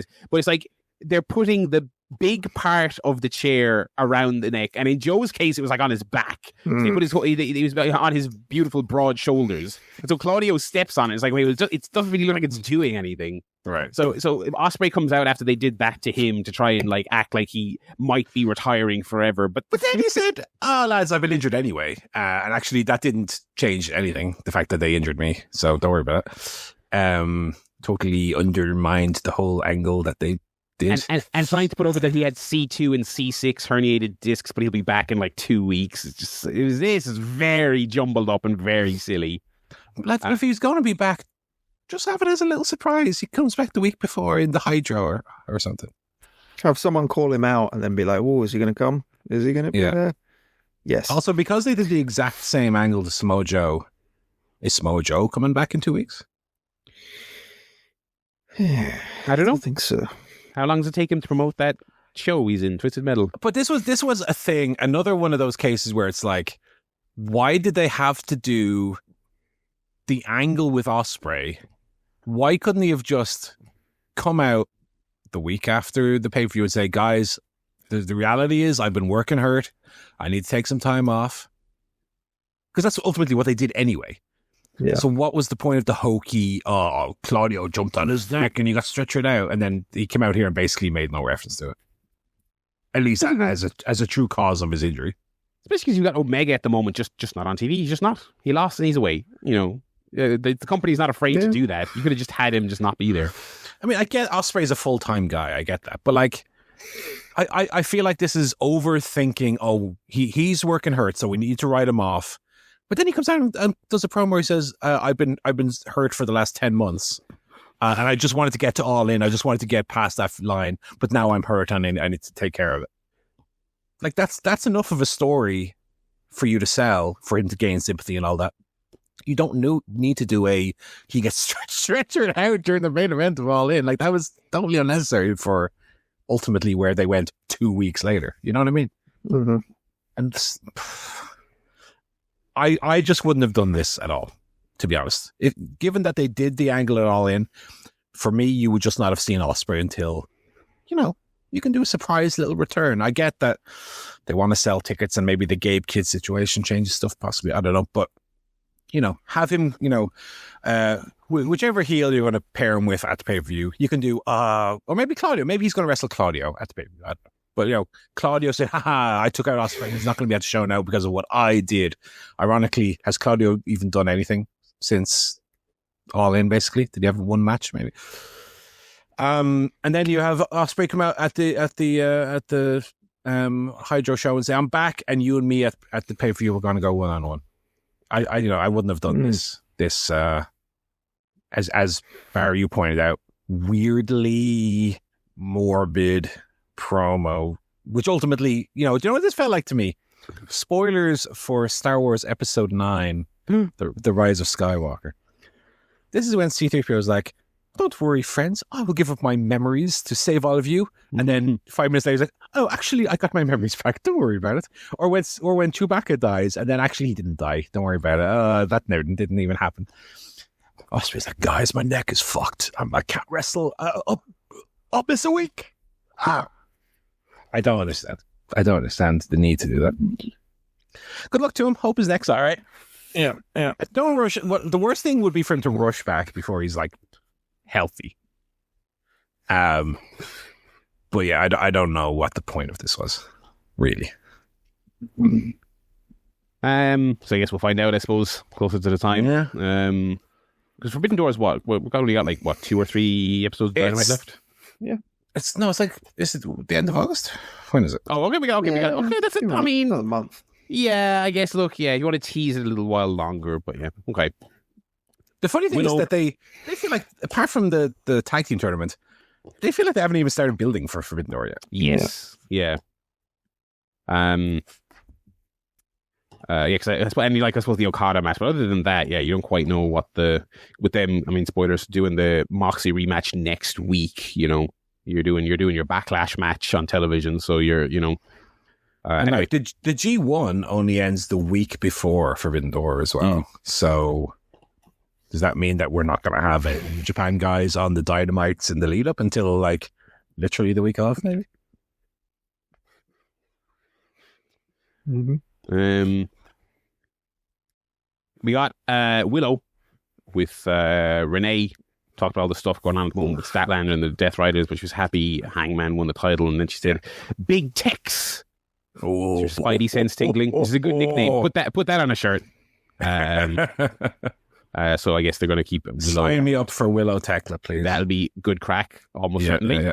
Although, sign me out of these constant Willow and Chris Statlander promos going back and forth, and then happening. Let's do it. Let's do that, and either they team or they have another match. I'd love them to have another match. The last one was great, but let's do one thing or the other, because you know what it is as well. It's not even that they're slow burning. It feels like they're putting their foot on the pedal with it, and then they're kind of forgetting about it and losing interest because she's got to do Death Riders stuff, and she's in main events, and she's in Anarchy in the Arena and doing all that. And then they're remembering a few weeks, do another Statlander segment. It does not feel like it's the thing they really care about. It doesn't feel like it's progressing is the problem. It feels like we've been at the exact same point of the story for 4 months. It feels like busy work for Statlander, I would say. So yeah, let's make our decision on that. I would like that to happen. Got the aforementioned MJF Hurt Syndicate blow up. Another pick here. Again for some WWE style production. MJF comes in bitching to the Hurt Syndicate, who are talking to Renee about, lads, you give a fuck. You can help Edge, but you can't help me. What's going on with that? And MVP's like, Renee, can we have the room, please? So Renee scarpers off, but the cameraman just stays. Yeah. I was like, that's not what having the room is. It's that means get out. Do TNA thing where you film through the blinds. That's what I was going to say. That's where you leave the room when you're filming through the door. That kind of stuff. They should be doing that kind of stuff. I mean, my other nitpick here is that this is just out of nowhere, and Bobby Lashley acting like, wait a minute, MJF is only cares about being the world champion. I was like, that was the whole storyline of him getting into the Hurt Syndicate. Yeah. And why wouldn't he? He was never hiding that fact. He was never I want to be your mate. It was all about him getting to the world title. I'll help you, you help me. I'll scratch your back. Exactly. That was the whole thing. And that's what they were doing. And then suddenly Lashley's angry at it. Yeah, this is bad. This is the stuff that I'm talking about, where this episode felt like it was just thrown together. So it ended with Bobo giving him the thumb down. And Shelton looked disappointed, and then MVP just shook his head and went, there you go. So we'll see what comes of that. Again, you would imagine, not to do fantasy booking, but do FTR win the tourney? We do the match at Forbidden Door. MJF costs them, and do we perhaps then get our debut of the long rumored, new MJF stable? We'll see, but yeah. Pinnacle 2.0. Yeah. Pinnacle 2.0. In fact, yeah, that was FTR, wasn't it? That was. Yeah. It was. Yeah. I gotta be honest. I'm very lukewarm on MJF in general at the moment. I don't think I'd want to stick FTR with MJF. I don't think I'd want them in a stable. I think them and Stokely is the act. But we're getting into hypotheticals here. Tony Storm defeated Billy Starks by submission in. I guess this was also an eliminator. This was if Starks wins, she would have gotten this match. I mean, I thought this was pretty brutal by the standards of Tony Storm matches of late. I mean, she's obviously been killing it and doing great stuff. I have never quite gotten it with Billy Starks. I know obviously she's like seen as this like prodigy, I guess. She's been wrestling since she was like 16 or whatever, and she got signed very young. And like taking all that into account, okay, like fair enough. But she's also been wrestling for like 5 years and she's on Dynamite. And I just thought, like, I think she's like so slow, and like I don't need them to be going out. Not everyone needs to be Aminata and Tekla, okay? Not everyone needs to be going out there and doing Fry Takayama, okay? You don't have to do that, but it's just like she's doing like a leg sweep, and it's just so slow, and it's just like, and it's funny as well because her like in kayfabe, her mentor is like Athena, who like absolutely knows how to throw a good forearm and make her stuff look nice and nasty and smug. Snug. Well, she's smug as well. Smug and snug, both. Yeah, I didn't like this at all. I did not like this at all. Served its purpose. Obviously, look, they were getting to... well, actually, its purpose also have a grievance, because Athena comes down. They do the beat down after the match, after Tony wheels. And what happens next? Athena's grabbing Audrey, and she's opening up her contract, and she's fumbling around with the pen. And everyone's like, "Oh, is she trying? Is she trying to use the contract?" And then wins. Do you like her song? No, it sucks. It's terrible. But it's worse than it's Windsor. So you know who it is. It's like, oh, is that a baby coming to the ring? What is that? Yeah, I mean, they literally did the Money in the Bank person goes over to Tony Chibble and points at the briefcase as the commentators go, Are they? And then a babyface runs out to stop it. I mean, they did that exact thing on this show. So I don't know what Tony Khan is yapping about it not being that. I don't know what he's talking about that. He's a promoter. I guess. But it's telling that he went into promoter when he knows he has to lie about it. Because he knows everyone hates it. Yeah. I actually thought the match itself was fine. Really? Okay. Granted, it is one of those situations where it was like an old John Cena match where the flow of the match I was actually into, but like it was the execution of the moves was bad. Billy Starks does that Jey Uso thing where her strikes wouldn't like put a dent in a cake. Right. Do you know what I mean? And so that was annoying, but actually the match itself I thought was okay. I thought it was fine. It's, it was, she's in there with Tony, so it's not going, it was not some shindy level embarrassment. She just doesn't feel ready for prime time. I agree. She doesn't. Yeah. And that's the AEW level, right? Is you should be at a certain quality to be on Dynamite. That's the thing. Yeah. I felt like something they got back to this year is cutting some of the chaff that, to be honest, wasn't good enough. Now, and I think their thing with her is they see her as an investment because again, she was getting notoriety as a literal teenager, and the AEW are in like an arms race when it comes to signing youngsters. I mean, they have to get people like this and Nick Wayne. They got to get their name on a bit of paper before the other guys do. So fair enough. I'm not saying cut or anything, but I'm just saying that still got a ways to go. She would benefit from a New Japan style exertion. What's the word? Yes, exertion to Japan maybe. Starting 6 months to start. I think because they do so little of that. Like Anna Jay went, and I think that's it. I'm trying to think who else has gone to Japan or Mexico. Like you've got all these relationships and they're great, and you've got Rev Pro and all this other stuff, but like. You should be taking these youngsters. Nick Wayne did Super Juniors, which is good again, but he's like class already. Like he's already really good. Like it's cool for him to go, but he doesn't need to. I think these folks you should be calling in your favors, sending them over. But that's I think the money they're on means that they're comfortable enough to not feel like they want to do that. Sure, even though it would massively benefit them. We got Swerve versus Hechicero. I thought it was weird the first week, but it's kind of funny now that it's becoming his bit. Don Callis' thing is now saying that Hechicero is better than like El Santo. Which because I thought because it's just like it was so over the top the first time, but I guess he's now leaning into because Edge was like great, but he's like he's firmly he's not like even like he's not I don't know, I think he has been a world champion at once. Listen, this is not the lucha show, but he's not a massively pushed commodity. But of course, he's Don Callis' one lucha guy, so he has to be the best lucha guy of all time, which I think is a funny bit. And I had a good match with Swerve here. Did all his grappling and whatnot, and I thought they worked quite well together. I don't know, I've never really seen much of Swerve doing this kind of style, but I thought they worked together really well.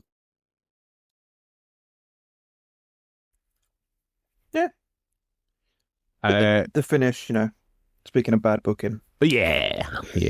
I mean, they've there was a period there, I think it was last year when we were first doing the Fantasy League, where I was like, oh my God, they're doing this constantly now. Mm-hmm. They've gotten away from it, at least. Yeah. I would still rather not see it, but like last year was great. I mean, last year was just every week we were having to deal with a DQ. I was like, what is happening? I think they've had 3 this year. Yeah, which is okay. Last year was a real what happened to the game I loved moment. Game's gone. You should do 2 a year. That's my feeling. 2 a year.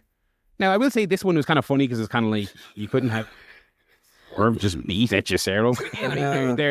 They're again. I don't know if we've got yet another round of the ROH negotiations coming up, but they seem dead set on pushing Hechicero on TV for a match with Bandito, unless that's going to happen on AEW TV maybe, because they gave him that win last week and didn't beat him here, even though Swerve is like just rungs and rungs and rungs above on the ladder, but.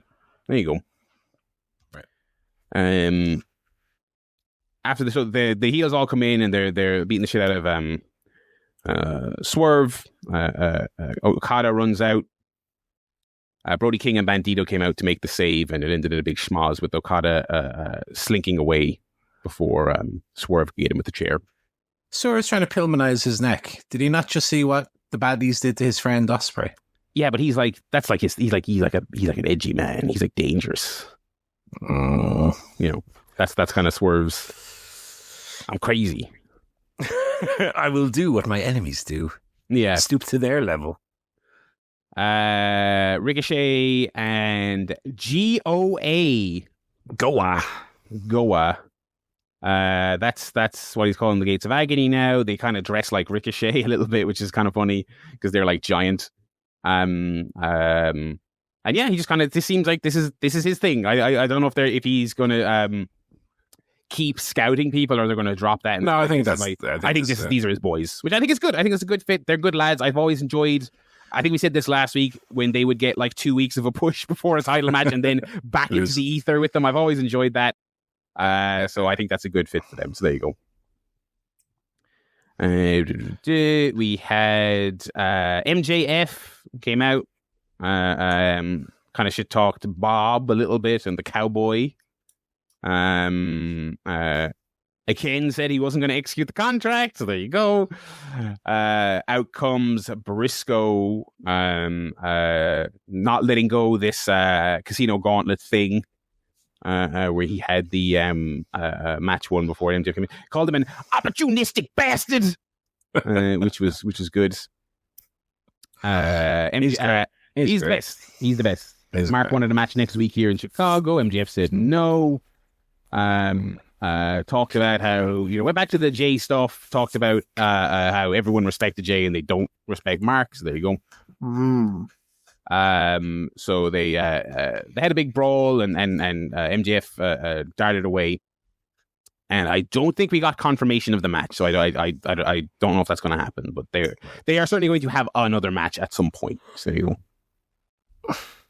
Main event was Mark Briscoe defeating Claudio. So weird that this was the main event. Yeah. All the matches they had announced, they had Hangman against Yuta, and then that came and went. Then FTR Jet Speed in the title quarterfinal came and went, and then Tony Storm and Billy Scarks came and went, and then Swerve against Hechicero came and went. I was like, each one of those I thought was going to be the main event, and then Claudio against Mark Briscoe was around. So Claudio actually was around to counteract my point from earlier. He was here to lose to Mark Briscoe. Yeah. Because I guess they wanted the main event talking segment, but they weren't going to advertise it as such, so they had a match precede it, I guess. So Death Riders come out and attack Briscoe. They're swarming on him. The Hanger came out, locked eyes with Moxley, and basically said that he wanted to challenge him to a world title match next week, with everyone but the referee banned from ringside. He says, "I'll see you next week, dumbass," which I thought was a very weird but funny way to conclude it. Red Foreman. Yeah. Well, John, there's something called my foot and your ass. Dumbass. Moxley actually looks like he could play Red in a flashback. Yeah. Like in that 30s show, they could have Moxley that old. beating Red, playing Red beating Kitty. Yeah, he's probably not that. Yeah, probably not old enough that Moxley could play him in the 30s. That's probably a bit harsh. He's not that old. Well, we know John Moxley's 39. Yes. So already that would make Red Foreman 80 in that 70 show. Yeah. Yeah. There you go. Anyway, so there you go. Regular match. Darby was in the crowd at one point. I mean, can this guy fucking do something? Jesus. Well, I think as we said last week, I think this is it. This is his bit for a while. I think Hanger puts Moxley in the rear view next week, and then Moxley goes off and does the Darby feud. Sure. But I would say strap in for a couple of weeks of watching from where did you Crow Patrick? He's watching Darby watching on from Crow Patrick. So yeah, I mean, we all assuming Hangman just puts Mox away next week. I would imagine so. Yeah. Feels like a little bit of a response to the people who said the All-In match was too much like WrestleMania. So now that Hangman is just gonna beat him in a match, you know, why not? So there you go. Yeah, I think we're in agreement. A weaker show, but not like a momentum derailer or anything. Still like one great match. But, you know, some booking stuff we don't love. We don't love on this show. Booking stuff that they sort of kicked to the curb 7 months ago and starting to seep back in. Yeah. Anyone watch Collision then, apart from me? No. Okay. So the first half of Collision, I was watching the Man United West Ham game, but I had Collision on in the background. I was happy to see it opened with Dustin Rhodes, Lee Moriarty. I said, "Grant, not missing anything." So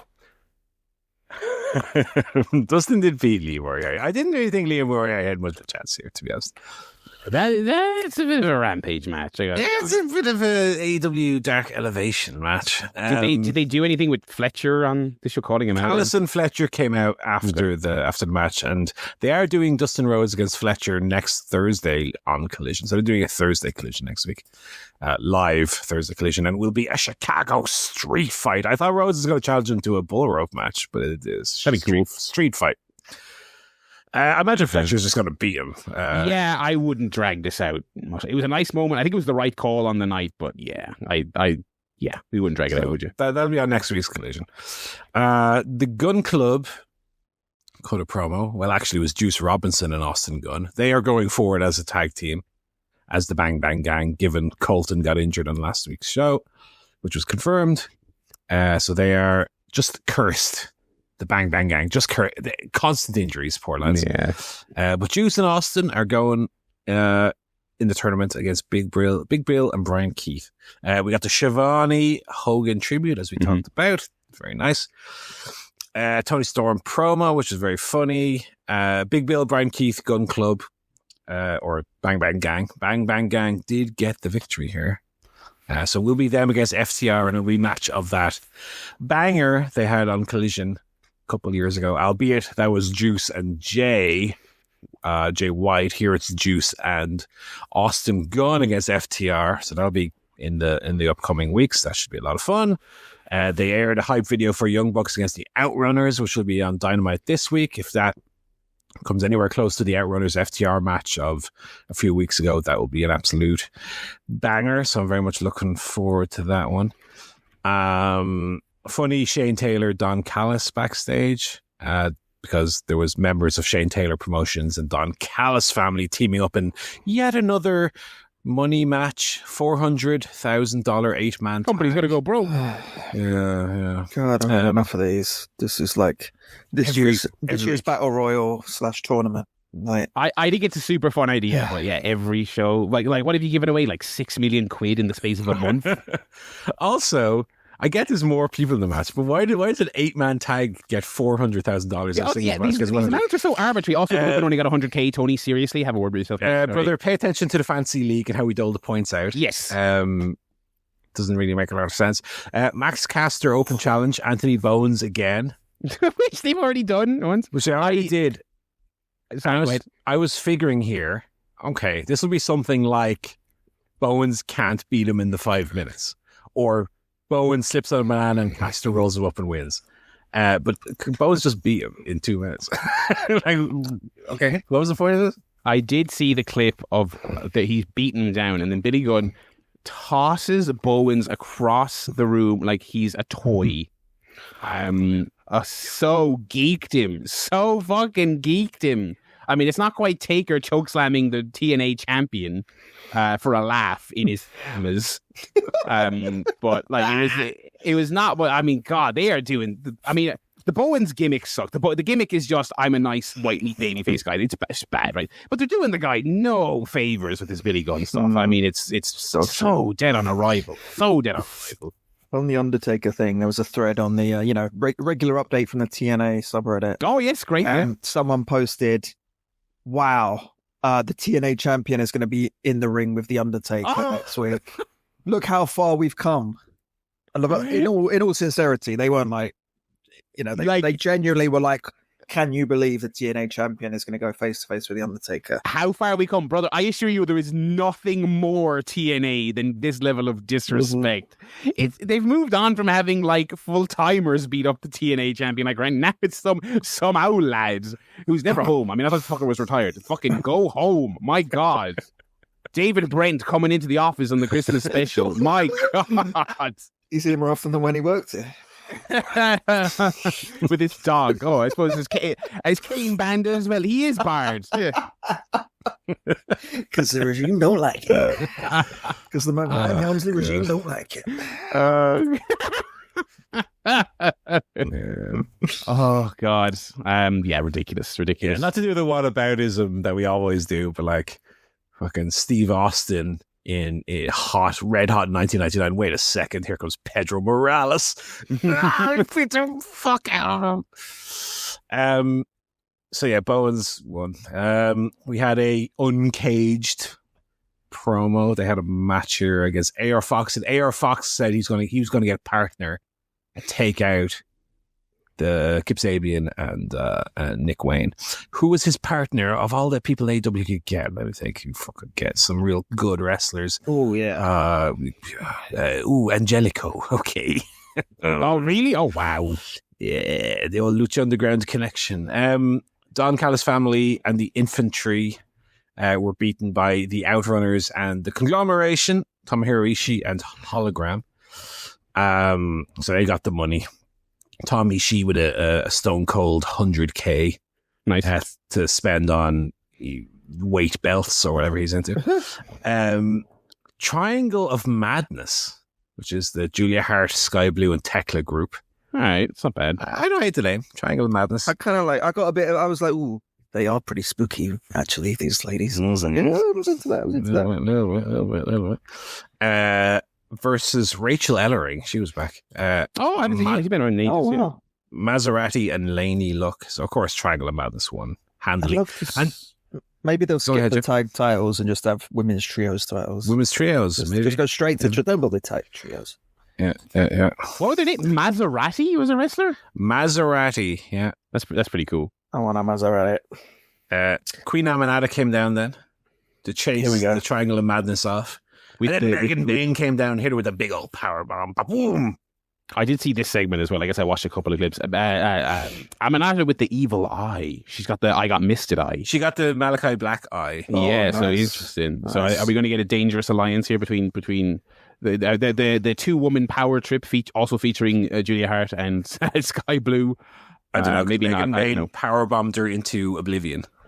I suppose they have had some people get misted and not be evil. I'm fairly sure. So, yeah, they have, haven't they? Yeah, in fact, I think it's just Julia, in fact, and Sky, but because Willow got it, but she recovered. Willow was the one I was thinking. She's too pure of heart. So, yeah. We're going to Stokely backstage. Then we had, here they're listed as the matriarchy, so maybe the uncaged thing has already been dropped. Are we on the AEW website? No, I'm on f4w.com. Oh. AR Fox and Angelico, of course, the heels won, naturally. AR Fox is actually, I'll give you a fantasy league statistic here. AR Fox is the wrestler in the company with the lowest positive points per match. He's on like a 0.22 points per match. I think he's got one win out of 18 or 19 matches. So don't draft him in if you are thinking of trading out Will Ospreay. No. Won't get you any points. Another Statlander promo. Another of these Statlander Willow promos. Yet another one. It was good, but like, all right, come on. And then Athena with Alex Windsor was the main event, which was quite good. I was surprised. I was thinking Windsor might have knocked her off for the women's Ring of Honor title here. If they're going to go with Athena Tony, I thought it would have made sense to kind of quietly move the Ring of Honor world title off Athena, but she did win. She did beat Alex Windsor. And then they were beating her down, and Tony came out for the save. And it was good fun, and that was the end of the show. So yeah, it was a kind of an off week for Dynamite. Bit of a quiet week for Collision. There wasn't really anything that I would say go out of your way to check out, or really any major stars on the show. It's kind of a quiet one. Alrighty. Well, we'll segue over to the G1. The G1. Now, while it was an off week for AEW, one of these G1 shows was so fucking good. Oh, it was not today's show, but yesterday's show, which was the which day was it? This one doesn't say what day it was. Day 6, I think it might have been. So it was one of the shows that Gabe Kidd was meant to be on. So it was like a 4 match show as opposed to 5. I skip all the like tag matches. No, yeah, of course, and I don't know that shit. Great Okan Yoshihashi doesn't sound like much, right? It was great. Really, really great. Probably the best Yoshihashi match I've ever seen. Because I don't really rate Yoshihashi. No, of course, much. Yeah. Really good match here. And Great Okan, I think, is someone that year on year has kind of improved drastically as well. You had then Zack Sabre Jr. and El Fantasmo. Banger as well. Really great. Really, really top. And probably, again, maybe the struggle to think of any really great Fantasmo matches, but again, banger. Ren Narita Shota was okay. Didn't knock my socks off, but they have kind of a history together coming up around the same time, so this was good. And then the main event, Takeshita against Shingo. They've tried twice before, last year's G1 and then at the Tokyo Dome, and never really, I don't know if you saw any of those matches, but never really got into fifth gear, never really knocked my socks off. But here, they finally did it, brother. We finally got the Shingo Takeshita match that we were kind of hoping for a year to have. The last 7 minutes, absolutely, absolutely outstanding.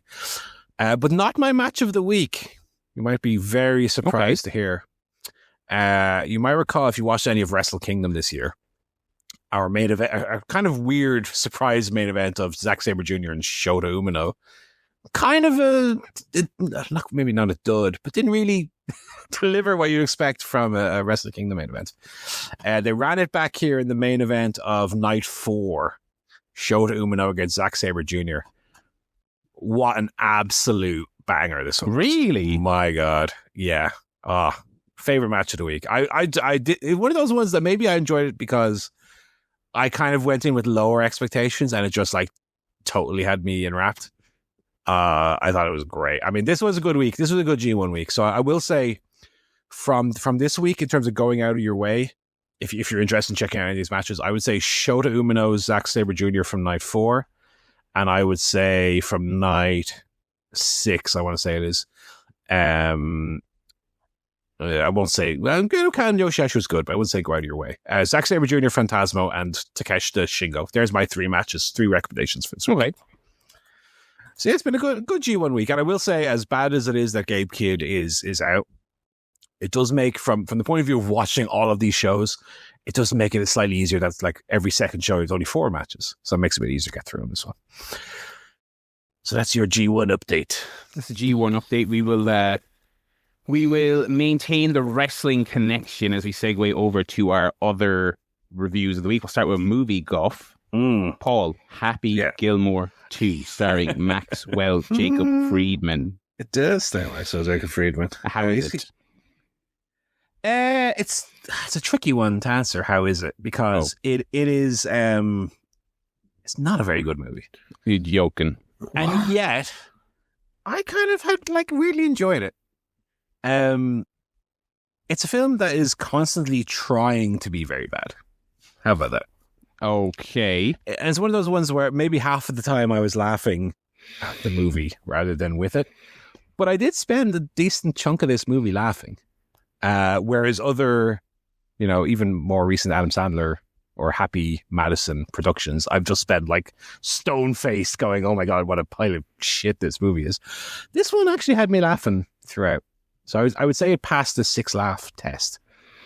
But Adam Sandler is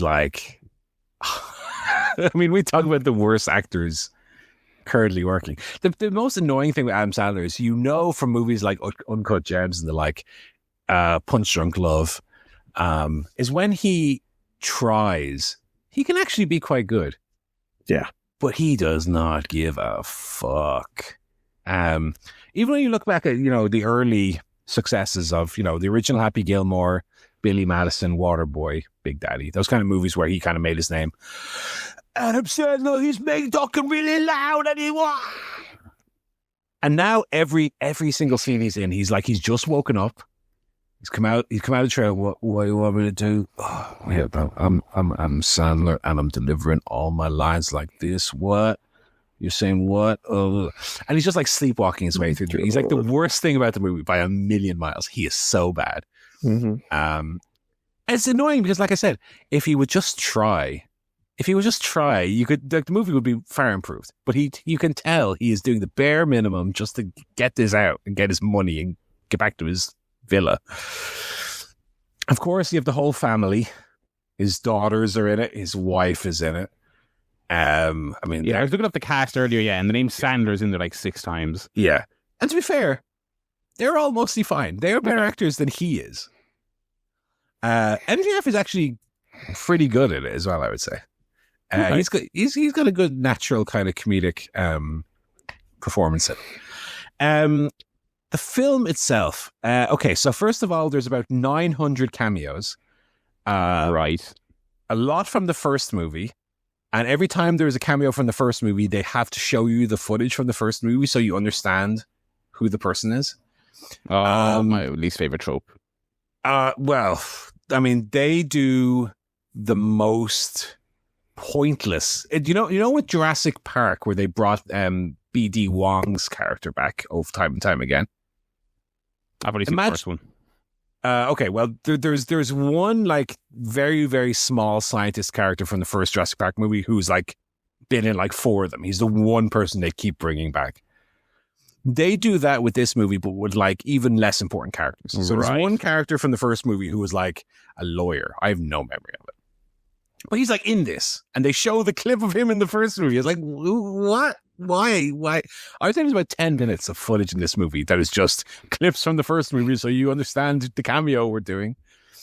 So constant cameos of that kind. Unfortunately, a lot of people who were in the first movie are dead, so they have arbitrary. Here's that character's son. Right. Which are not great. But like I said, I've seen of Sandler's more recent stuff. I've seen Murder Mystery, which was not very good. The Wrong Missy, which he's not in, but again, all his cronies and family are in, and it was produced by his company. Absolutely fucking terrible. On that kind of comparison, it's much better than those. Okay. But it's still the plot is wafer thin. It's they obviously have not put a lot of money into shooting it. But it's like, it's surprisingly watchable despite, like I say, despite the fact that Adam Sandler is so bad in it. The plot is very, very silly and seems to serve like to get all these cameos in. But it's like, it's actually all right. I mean, I expect to see it just get like mercilessly walloped in the reviews. Yeah, I gave it a 2.5. Like I've seen, I don't say I've seen worse movies because it's not a good movie, but I've enjoyed myself way less watching similar movies. I think it's, you watch it, you might like intellectually acknowledge that it's a very bad movie, right? But it's kind of like an X-Men Origins Wolverine or Deadpool versus Wolverine, where it's like I kind of enjoyed it despite how objectively bad it was. So I wouldn't give it like a thumbs up or anything, but it wasn't the worst thing I've ever seen. So if you're interested, it is longer than it needs to be. I'll say it's like 1:57. Happy Gilmore 2 should be a tight 85. Yeah. Do you know what I mean? Yeah. It is half an hour longer than it would need to be. There is some very funny cameos though, and not that the cameos themselves are funny, but like there's one or two where it's so silly that I couldn't help but like laugh. These Sandler movies have always like that kind of thing. I noticed he's directed by Kyle Newacek, who of Workaholics fame, which is very good. Right. But then also you look at, it seems like every film he makes is complete shite, baby. So again, maybe a little bit of just comedy world cronyism, just like, he comes in, he directs it, but, he's not capable of making good things, but I mean, this is just, we're living in the age of, Netflix. I think it benefits from some of the like non-Adam Sandler performances in the movie. Right, do kind of carry it to an extent. Benny Safdie is quite good in it. As I said, MJF has like a small role, but he's also very good. Haley Joel Osment is very good in it. I think it's got some decent performances in there. I think it's okay. You also saw the Superman, did you not? I did see this in the cinema. Yes. What did you think of it? Well, let me say before I talk about Superman, I talked last week about the little child in Jurassic World that he was crying and he was afraid of the movie, and he said the now iconic viral line, "I'm going to look away just in case," in the Mickey Mouse voice. Aha, Goofy. I had another Jurassic World child experience on my way into Superman. There was a younger kid. I would say if the kid in Jurassic World who was crying was like 8 or 9, this kid was maybe like 5. But he was just in the lobby as I was walking to the Superman screen. And I just heard him go, da da da da da. See you next time, dinosaurs. Yes! Yes, the cinema is back. Oh, that's great. Yeah, he was cool. So Superman, I like Superman. I don't have any controversial takes on it. I think there's a little bit too much going on at times. I think the story kind of collapses on itself to some extent. I mean, we've all seen the movie. I won't outright spoil it, but there's the Ultraman character, for instance, felt like one little thing too extra to reveal that ultimately didn't add a lot to the plot, but it was just one extra thing, and it seemed like there was a lot of that. I liked Corin Sweat as Superman. I think he's probably I haven't actually seen any of the Reeve movies, to make a frank admission, but I thought he was a very, very good Superman. I liked Nicholas Hoult a lot. I think he was really, really great in it. But then if I was to criticize one more thing, is I feel like some of the stuff that works, they kind of go back to too much. Like Crypto, that's a funny idea. The dog, he's out of control, he's wild. And then you're at the stage later in the movie where it's like the third time he's been rescued by a dog. Yeah. Right. Less of the dog. We get it. The dog. Okay, cute dog. But he's like too much in the movie. And yeah, I mean, the plot does get a little conventional with, there's a thing ripping the city apart. Yeah. It's not quite Blue Laser in the Sky, but it's in that. Yeah. It's in that ballpark. I mean, I think as far as these DC movies go, they've tried to do their own thing for so long to, not much success. This feels like the closest they've come to just making outright an MCU movie in the style, a movie that would sit quite comfortably alongside those kind of movies, albeit a very good version of those movies. But it does feel the closest to that MCU blueprint. They tried the Snyderverse stuff. They tried, Patty Jenkins' Wonder Woman, the Aquaman movies. This felt like this went, let's just follow the MCU blueprint. I guess James Gunn has made 3 of the MCU. Yeah. He's made 3 of the MCU movies himself. So maybe that's why it feels closer in that regard. But yeah, it feels like a really good MCU movie with a really solid lead performance.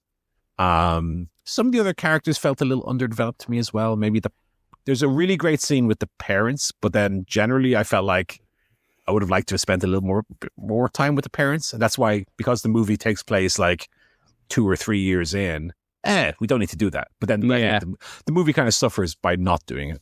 I felt maybe the weakest character-wise, the weakest thing was maybe like the news crew, who like 2 of those characters have like there's a blonde lady with like glasses. And she has like maybe one line in the whole movie, but she's also going along for like the climactic. And there's the annoying guy that they kind of seem to like put up with, but they don't really. It feels like they cut scenes with him out. Do you know what I mean? I feel like they're... But the chief as well, the chief. I don't feel like I know what that character is. No, he didn't have a line of dialogue. He did, but he was very undercut. He also feels like... I feel like he cut stuff out. It feels like there was a Disney Plus series with all those characters in where they set them up and then they were just in the movie, but there wasn't. So that's a bit unfortunate, yeah. But otherwise, I thought it was very solid. Like I said, I liked...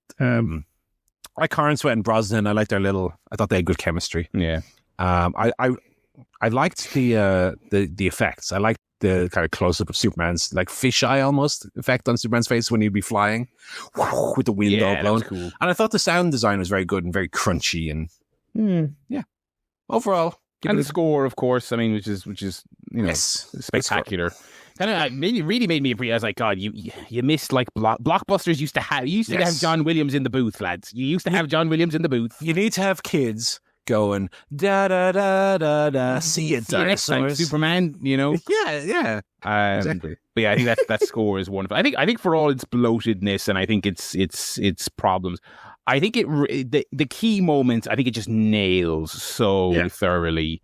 The final scene with the parents is great. The scene with the dad is special. The scene with the dad is spectacular. I would have loved more of that, but what they did, they just it's so great. And Sweat is super, and again you've your score there kicking in. It's when it's firing on all cylinders, it is great. But again, I think you did have, even though this is a different kind of James Gunn movie, he is squeezing all the shit he likes in there as well.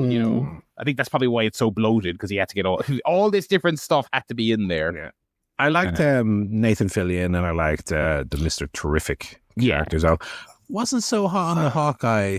The girl from The Last of Us, her performance was a little... Yeah, she was great. She didn't do anything. I really like Nathan Fillion. I would watch a spin-off of that character, being just a dumbass kind of... Well, looks for you. What's that? They do... So yeah, it's a series, and it's Lanterns, him and... Lanterns, and it's the chap from... What was that fucking movie? It's Kyle Chandler, isn't it?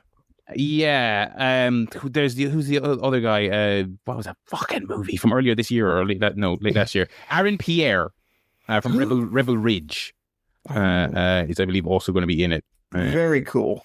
So that's a solid. Or is that just a thing people are speculating? I don't know. Annie McDonald. That'll be fun. Again, I mean, it doesn't matter even if it's really great stuff. I don't know if I'm super into this watching of series and stuff. Like, again. Because we're coming off a really great opening movie. I'm kind of okay, and again that cast is good. Yeah, so it is real. Yeah, he is in that show Lanterns. Okay, so that'll be that. But I don't know. It's just you need to watch this show to keep up with these movies. I think that is a doomed format. I got to be honest. But anyway, Speaking of doomed, I watched Megan 2. You guys both watched the original Megan? I have not. Oh, okay. Well, it's all right. It's all right. People went crazy for it. I think it became a little bit of a meme. It was a massive success, obviously. And I think its popularity and its meminess informed a lot of the decisions they made on this one, which was a spectacular potato at the box office. This was released, I think, last week of June. It hit streaming second week of July, I believe. They hit the panic button on that. So basically what they did here was they kind of did Terminator 2, and Megan is like the anti-hero of this one, and it's like kind of an action movie, I guess, but not really. It is a Terminator 2. It's an action horror kind of hybrid thing, but I assure you I am not making a Terminator 2 qualitative comparison between this. It's pretty crap. She's like a quippy anti-hero. It's all very annoying. The action isn't especially good. They bin the horror elements. It's the first one did have a couple of chuckles in it. It was a bit camp. It was a bit silly. I think that's why it gained some notoriety. So, of course, they leaned into it in the second one. And at one stage, she's wearing like a Power Ranger outfit, doing a dance, because there was a dance in the first one that went viral. So she has to dance again in the second one. Yeah. It felt like the most guys in the boardroom of Blumhouse were like, guys, we've got something here. They like Megan more. Megan, she has to be a good guy in the next one. She has to dance more colors, and she has to be like fighting another robot in the next one. It seems like one of the most cynically like churned out things in a while, which says a lot in this day and age. It's pretty crap. I mean, I wouldn't really bother with that. And it seems like it's torched the prospects of this thing being a franchise. So there you go. I tell you what's not a franchise that's struggling and doomed and on death's door, right? To some mild surprise, the Predator franchise is firing on all cylinders here. So did we all like Prey a couple of years ago? That was good fun. The Amber Mid-Thunder sort of Predator prequel thingy. So I had no clue this was coming out until it was basically out on I think Hulu in the States, Disney over here. Predator Killer of Killers is a animated, I guess you'd call it an anthology. You've got like 3 separate chapters, but they do have an overarching connection. But it effectively feels like 3 short films stitched together. And if you watched Prey and you're like, you know what would be cool? They should do more of these, and they should do like a Predator goes to like feudal Japan or wartime America or Viking times. Boy, have I got a motion picture for you. It's this one. It's Predator Killer of Killers. That is literally the premise. They took that Prey idea and they expanded out. And so you've got these 3 short films of different predators of all different size and technology, and capabilities going to different time periods on Earth to do the Predator thing and do battle with humans. And it's entirely animated. I didn't love the animation style. It's a little bit Spider-Verse-y. It's one of those kind of like animated films that's kind of leaning into its CGI-ness a little bit. You know what I mean? I didn't love the look, but I think the key thing about this is it's got great fight scenes, because they really lean into this idea that like the Predator has to go and find like humans that are like fucking doing sick John Wick fight scenes with each other, so they can go, I can join in, and I can then be the best fighter in the entire galaxy. And this movie very much has like all 3 of these chapters are very much, here's a cool fight scene with your human characters, and then the Predator drops in to be the King of Kings. Really good. Directed by Dan Trachtenberg, who also did Prey. So same guy. Right. Same universe. I won't kind of reveal the tie-in, but they do tie it into the other movies. Apparently, just like yesterday at Comic-Con, there's now a new ending. I guess if you watch it after a certain date or something like that, where they've just put the Arnie character in a post-credit scene, which is a little bit silly. So that's funny. And they're releasing another Predator movie in November, Badlands, which is also directed by Trachtenberg. So this lad is putting in the work. And apparently they showed the first 15 minutes at Comic-Con and people were raving about it. So the franchise is going strong.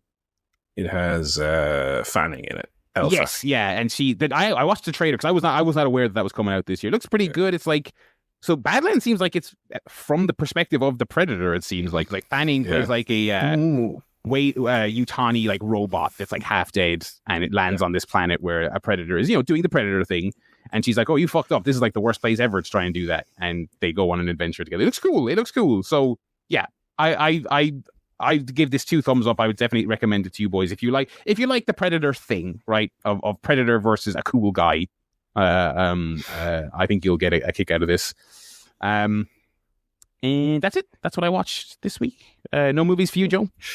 No, not this week. Been busy. We watched Chef last night again for the 20th time. Okay. Never misses. Never a perfect movie.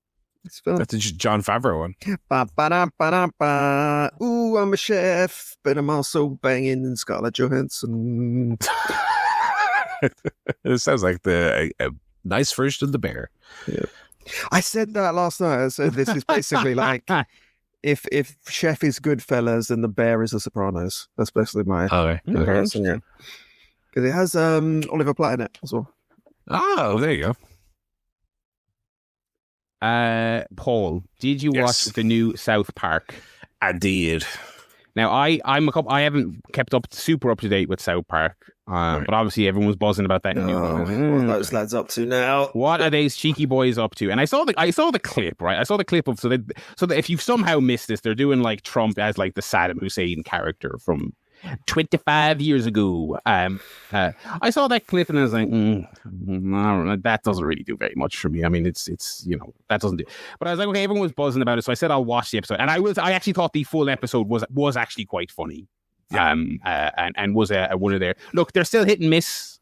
They came out like during that same Comic-Con. I think they said that trailer from earlier, it was all made up. They're not doing any of those episodes. They just were forced to make a trailer. And so they're like, they are very much we're doing our show in the week on our feet, which is, I mean, look, I love that about the show, but that is also why a lot of the times it's shit. I mean, it's just, but this week they had the Trump stuff. The entire second half is just Paramount stuff. Basically, after they got their deal, it seems like this episode was also delayed because of that Paramount stuff. But I did think it was very funny. What did you make of it? Great. Love that. I love when they are just super silly. Yeah. You know what I mean? Trump stuff was obviously great. I think the highlight for me was the Jesus character going, "Shut the fuck up." Yeah. Doing that bit was great. Yeah. So yeah, I'm curious to see where they go from here. Obviously, the shorter seasons these days. So I think they were doing what 10 this season. Yeah, so it'll be interesting to see if they keep this. I think this will be a running bit. Trump and his little tiny dick. Yes. Yeah. Which, I mean, sometimes it's just that easy, folks. It's just literally in bed with Satan. With Satan. Yeah. Yeah. Very good, and lots of fun little bits like like Randy talking to the AI was good. Yeah. What's great is that because they've just sold the South Park streaming rights for like billions, literally billions. I don't know the full deal, like what it's for. Yeah, billions, it was like over $1 billion. Yeah, like they're not gonna get shit canned like Stephen Colbert because they actually make a lot of money for the network, and rich people like money. So yes, they're safe. They can say what they want. Yeah. It is the rare example of like the streamer needs them more than they need the streamer. Yeah. I mean, everyone else is like on eggs. If you're making a nice little show for Netflix, you got to be. Like you are just the sort of dynamic is just over you constantly. Whereas if you're South Park, it's like, okay, they could be cancelled tomorrow by Paramount, and someone else would, they'd be picked up. They'd be picked up instantly, and it would be like major entertainment industry news. Elsewhere on the weekly shows, Good Always Sunny this week. Actually, I didn't talk about last week's. Last week's was excellent. It was absolutely hilarious. It's the episode where Mac and Dennis become EMTs, and it was extremely chaotic and over the top in the way that show can be.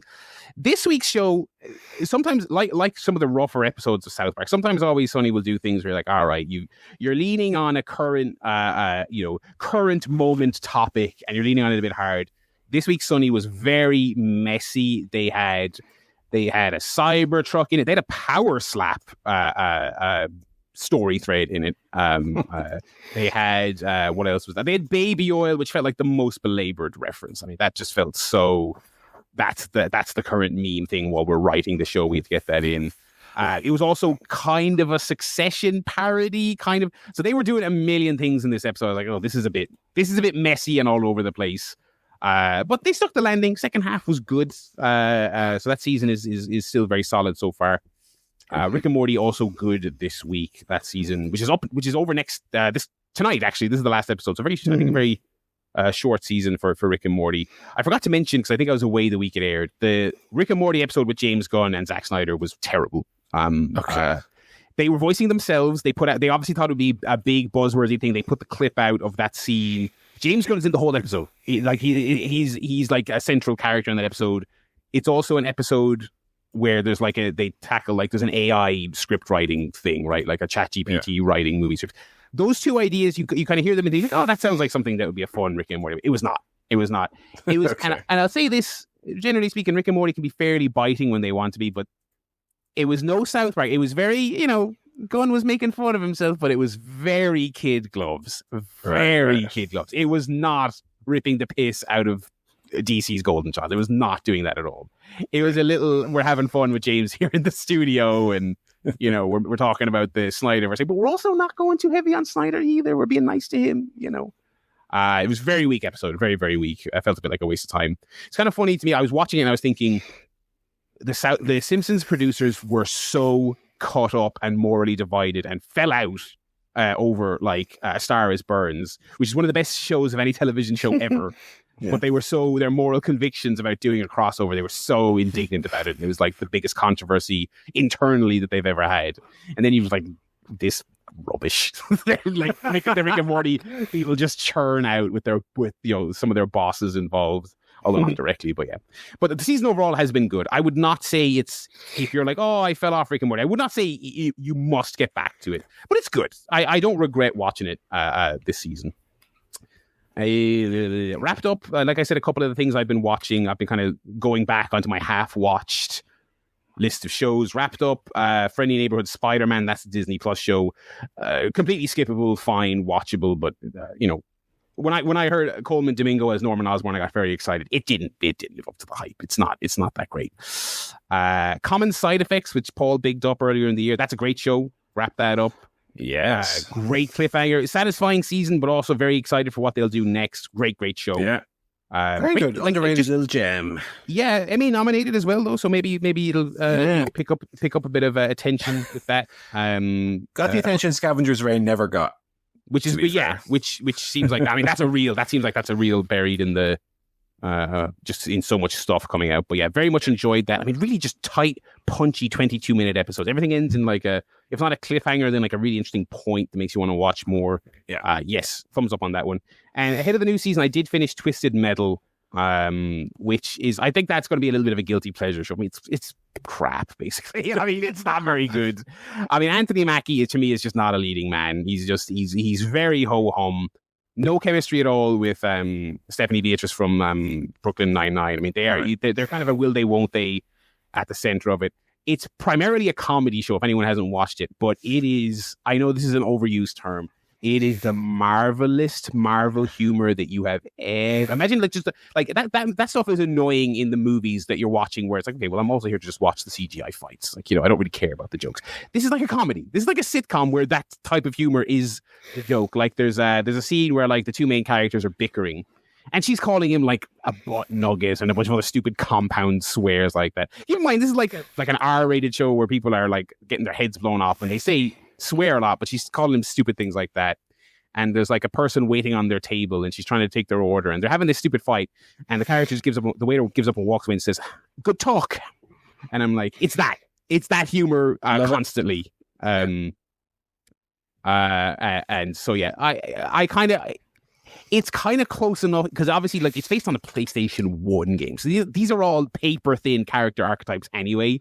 So it's not like this, but I think its strengths are that they do have those very stupid, kind of stereotypy, silly-ass characters. Like Samoa Joe is a big, crazy clown who drives an ice cream truck and sets his head on fire while he's driving around in his ice cream truck. They've got that silliness in there, enough that I'm like, I'll stick with this. It's stupid, but I'll watch it as a brainless thing to watch. So I'll, I would not recommend it, but it's kind of, it's junk food. It's TV junk food.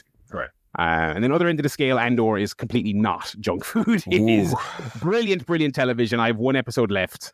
And I'm going to savor that for some evening when I have a nice quiet evening to take it all in. Because I mean, season 2 has been absolutely spectacular, and I'm looking forward to wrapping that up. It's very good, eh? That's all my telly. A lot of telly for me this week. What about you boys? I've been watching the new Lena Dunham series, Too Much, Yes. Netflix, which is set in London. So I kind of it's based on real events because Lena Dunham married a British guy like 5 years ago and moved to London, and so it's kind of her experiences. She's not in it. She kind of has a cameo in the first episode. But it's about this young American who moves to London for a few months to do like a TV shoot. Yeah. And it's a kind of, it's not quite Emily in Paris level, like, oh, we're in London, what's this all about? You know, but there is quite a bit of that, to be fair.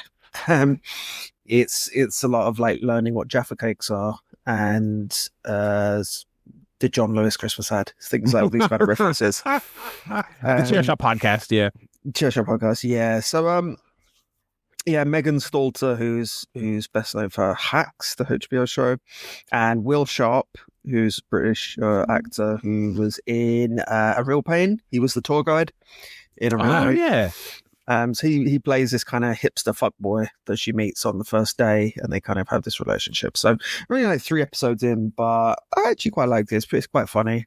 And yeah, it's sort of, there's a lot of kind of London specific or English specific references in it, but without again being too kind of all right, governor, you know, bucket of. She does do a little bit of the Paddington tour of London in a cab at the beginning, where she goes like completely the long route around London to get to Hackney, and it's like okay. But apart from that, it was fine. So yeah, I'm enjoying it. We'll keep watching that. It's nowhere near as sort of like kind of edgy or distinctive as Girls was. Like it's very much, you know, I've seen people comment that it's sort of filmed in that Netflix style of just like it's so generic. Like there's no kind of look to it.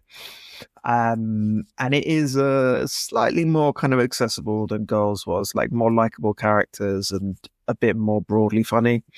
But you definitely get a bit of Lena Dunham-ism in there. So yeah, quite good. Right.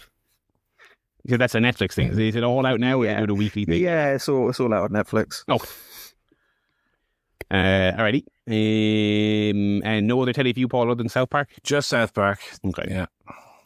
It's kind of quiet at the moment on the telly front. That's why I think I was able to go back all this stuff I half watched and fuck all on, to be honest. There is fuck all on, yeah. We also went back to Heaven Can Fuck Himself. I am enjoying as well. Oh, yeah. That's a good show. Video games. I haven't really played very much this week because I've been watching all that telly. Paul, how is your expedition doing in Obscur? I haven't watched much telly because I'm playing too many video games. Yeah. Clair, Obscur, Expedition 33. What a game. Yeah. So I'm near the end of Act 2, but it feels like I'm nearing the end of the game.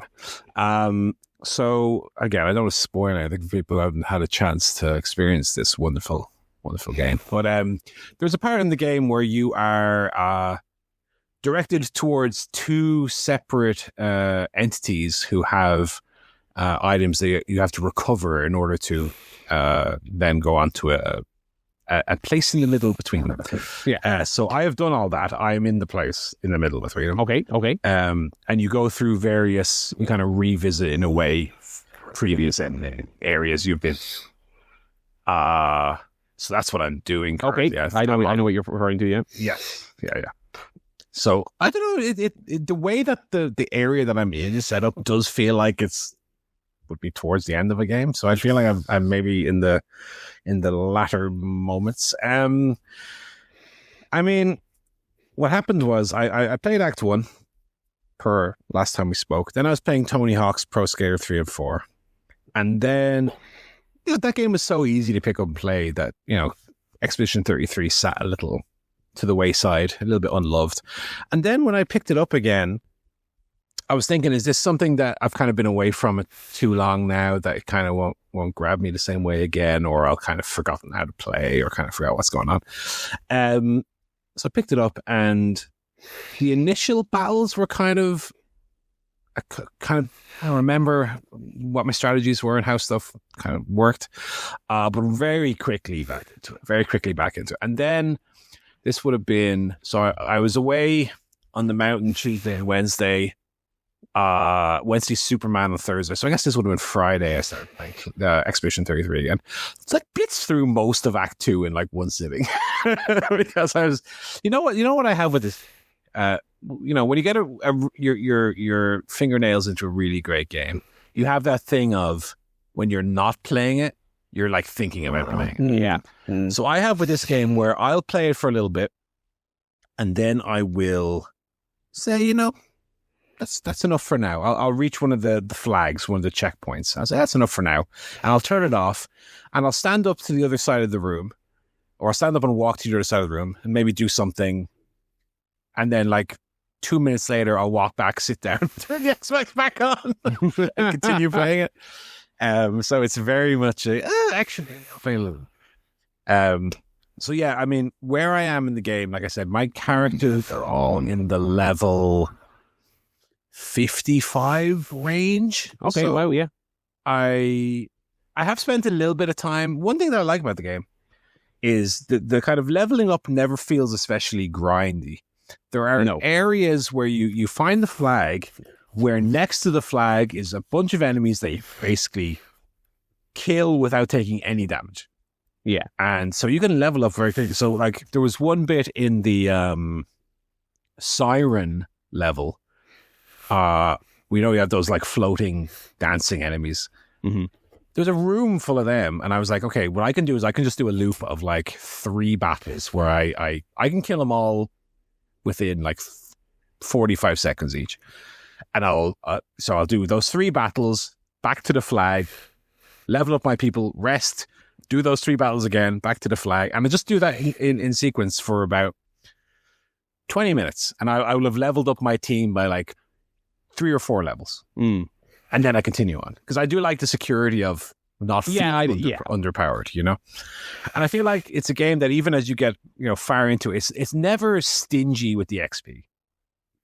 So if you want to, and it never, like I said, never feels like a grind, but if you want to spend some time just getting your guys leveled up before you go on to the next stage, it always feels fair. And, you never feel like you're being punished for doing that or punished for having an underpowered team. So everything I said before, I think still stands true. I think it's one of the best soundtracks ever.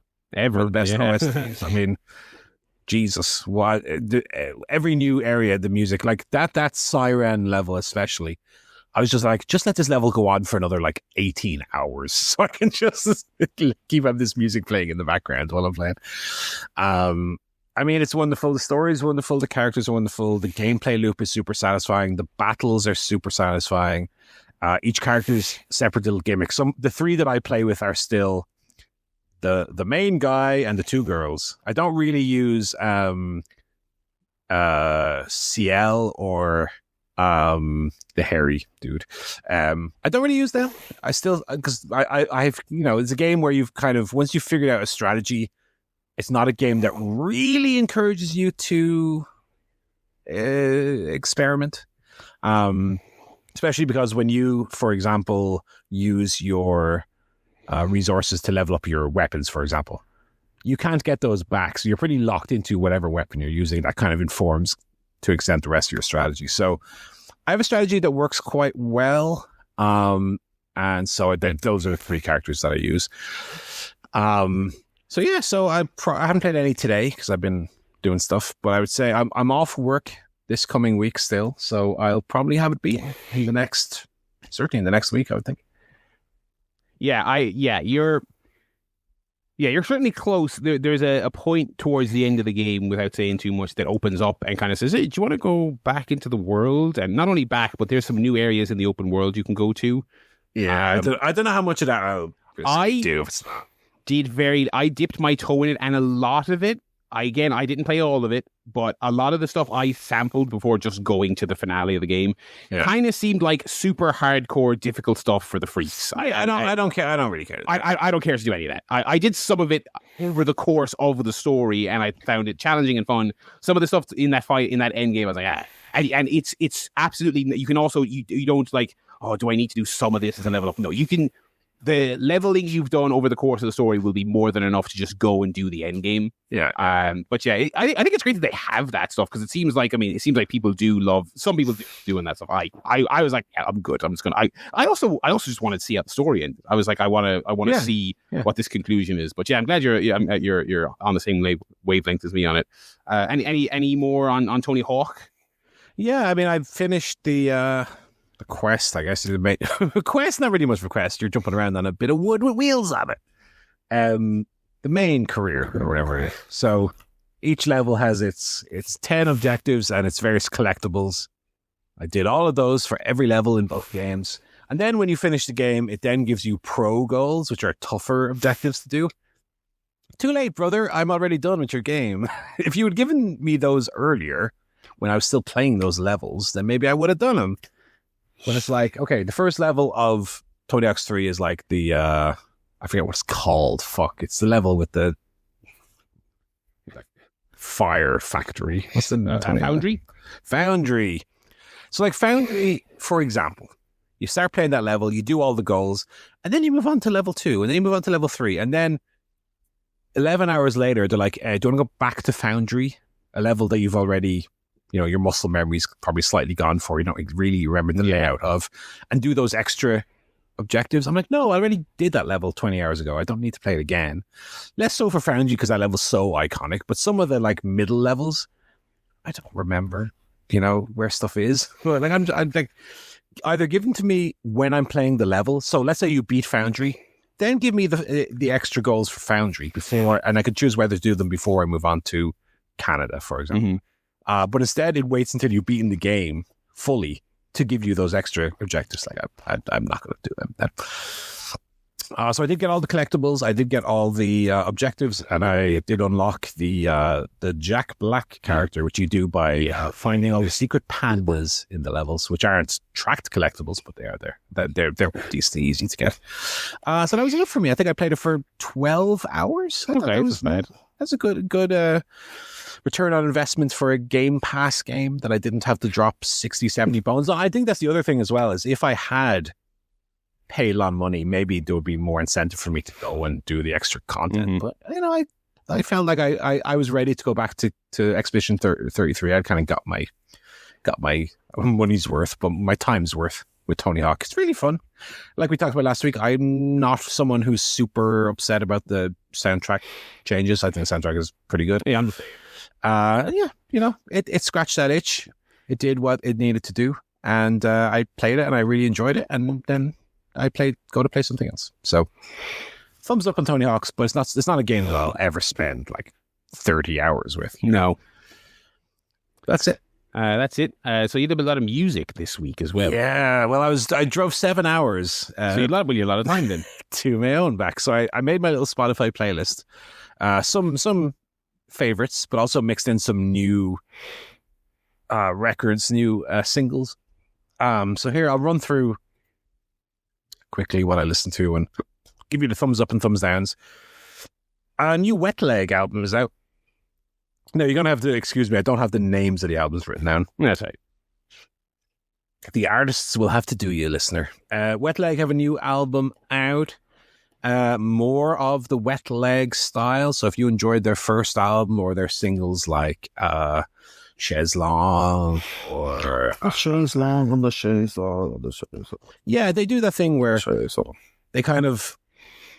Wet Leg, obviously there's exceptions, but Wet Leg for the most part have a blueprint, which is talk over the verse and then have a Franz Ferdinand style lick that has a chorus over it.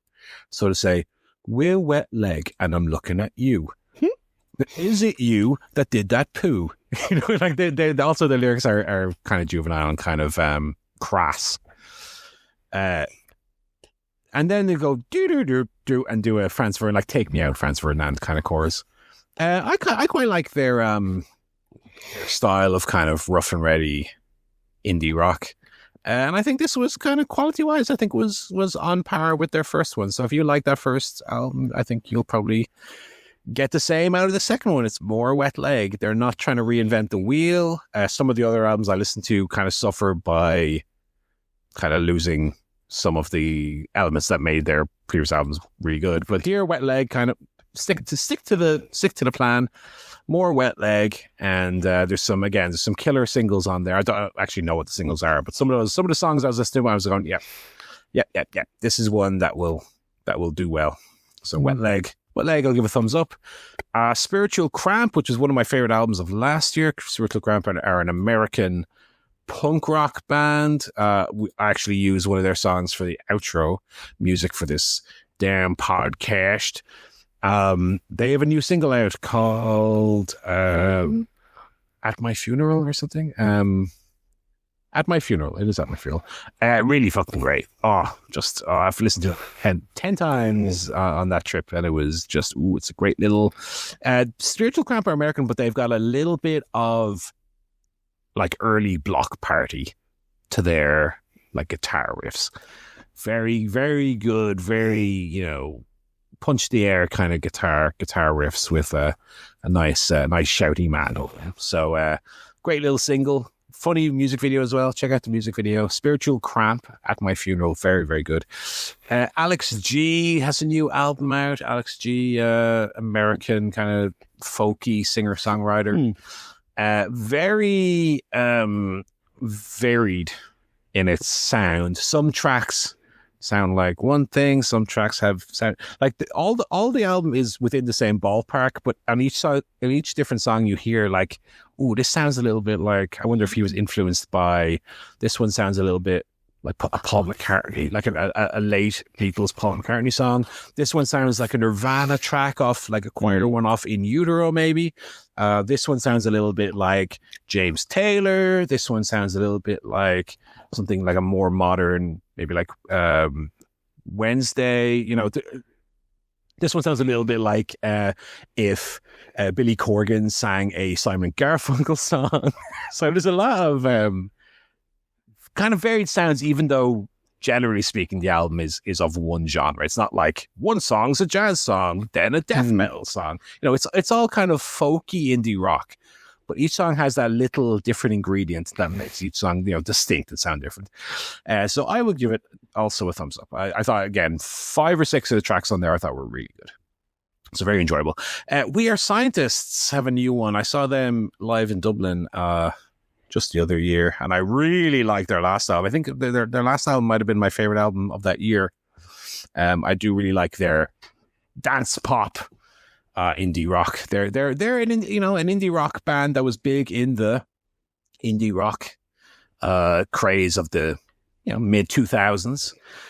But this album, they have stepped away a little bit from the danciness and the poppiness of the previous one. This one is a bit more of a straightforward indie rock album. I think it loses a little bit of that charm that I like We Are Scientists for. So on that one, I would say give it a skip.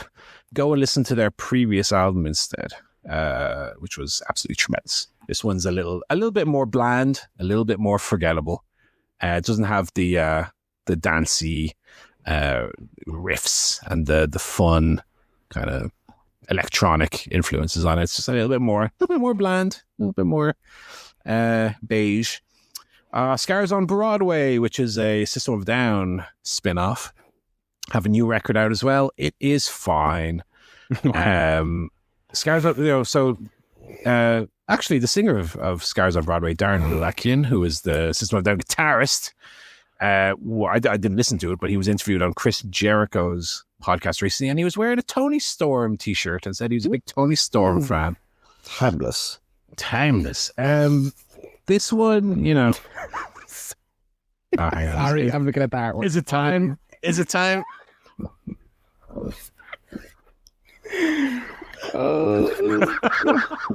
Grail. Oh God Almighty! Very good. Oh dear me. Just look out for me. So is that the little boy in the front? Is that him? Maybe. No, he wasn't there. He wasn't there. He's back. He's hulked up. He's hulked up out of death. Oh yeah. So Skeleton Broadway album. It's fine. I mean, I don't think I really like their first album. I kind of ho hum on their second one, and this one I think is a little bit again. These guys are like 50 now. They're still. The lyrics are still a bit silly, it's a bit juvenile for me. It's okay. If you like System of a Down, it's a little bit of that kind of sound, but not quite as good. 96 Bitter Beings. Speaking of Tony Hawk's, 96 Bitter Beings, which is the CKY spin-off. The former singer and songwriter of CKY kind of got a bit of a prick, got kicked out of the band. Not my words. He's just thought of in that way. He has redone their 96 Quite Bitter Beings, the famous song of Tony Hawk. So he's re-recorded it. He's done a new version. That's so funny. It's a big pile of shit. He if you like that song but you wish the drums were slightly out of time and the mix of the sound was like tinny and awful, and his singing was like worse, then I have the version for you. Otherwise, I would avoid and listen to the original and pretend that this never existed. And then finally, it's going to be my album of the week. It's the new Lathums record. The Lathums are an indie band out of Wigan who have come to prominence recently. They are very much of the sound of like a Razorlight or the Kooks, which are bands that I never really enjoyed, to be honest, never really got on with. But there's something about the songwriting here, just fucking every track that comes on, I'm bopping my head and I'm going, oh, actually, this is a bit of an earworm. Matter Does Not Define is the name of this album. So if you do like, again, that kind of classic indie sound of the mid 2000s, I think these are the boys who are doing that, the best currently. So I'm going to give the Lathums Matter Does Not Define album of the week, and it was a great little track. Reflections of Lessons Left is my favorite track of that album. It's a great little ditty. And so that's it. That's all the albums. We've covered them all. That was a good car ride yes. you had there.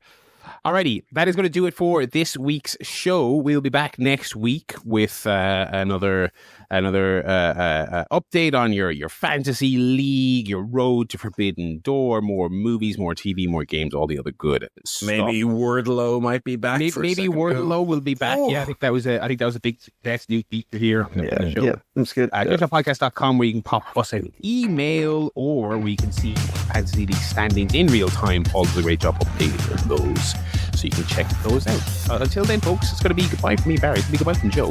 Goodbye. It's going to be goodbye from Paul. Goodbye.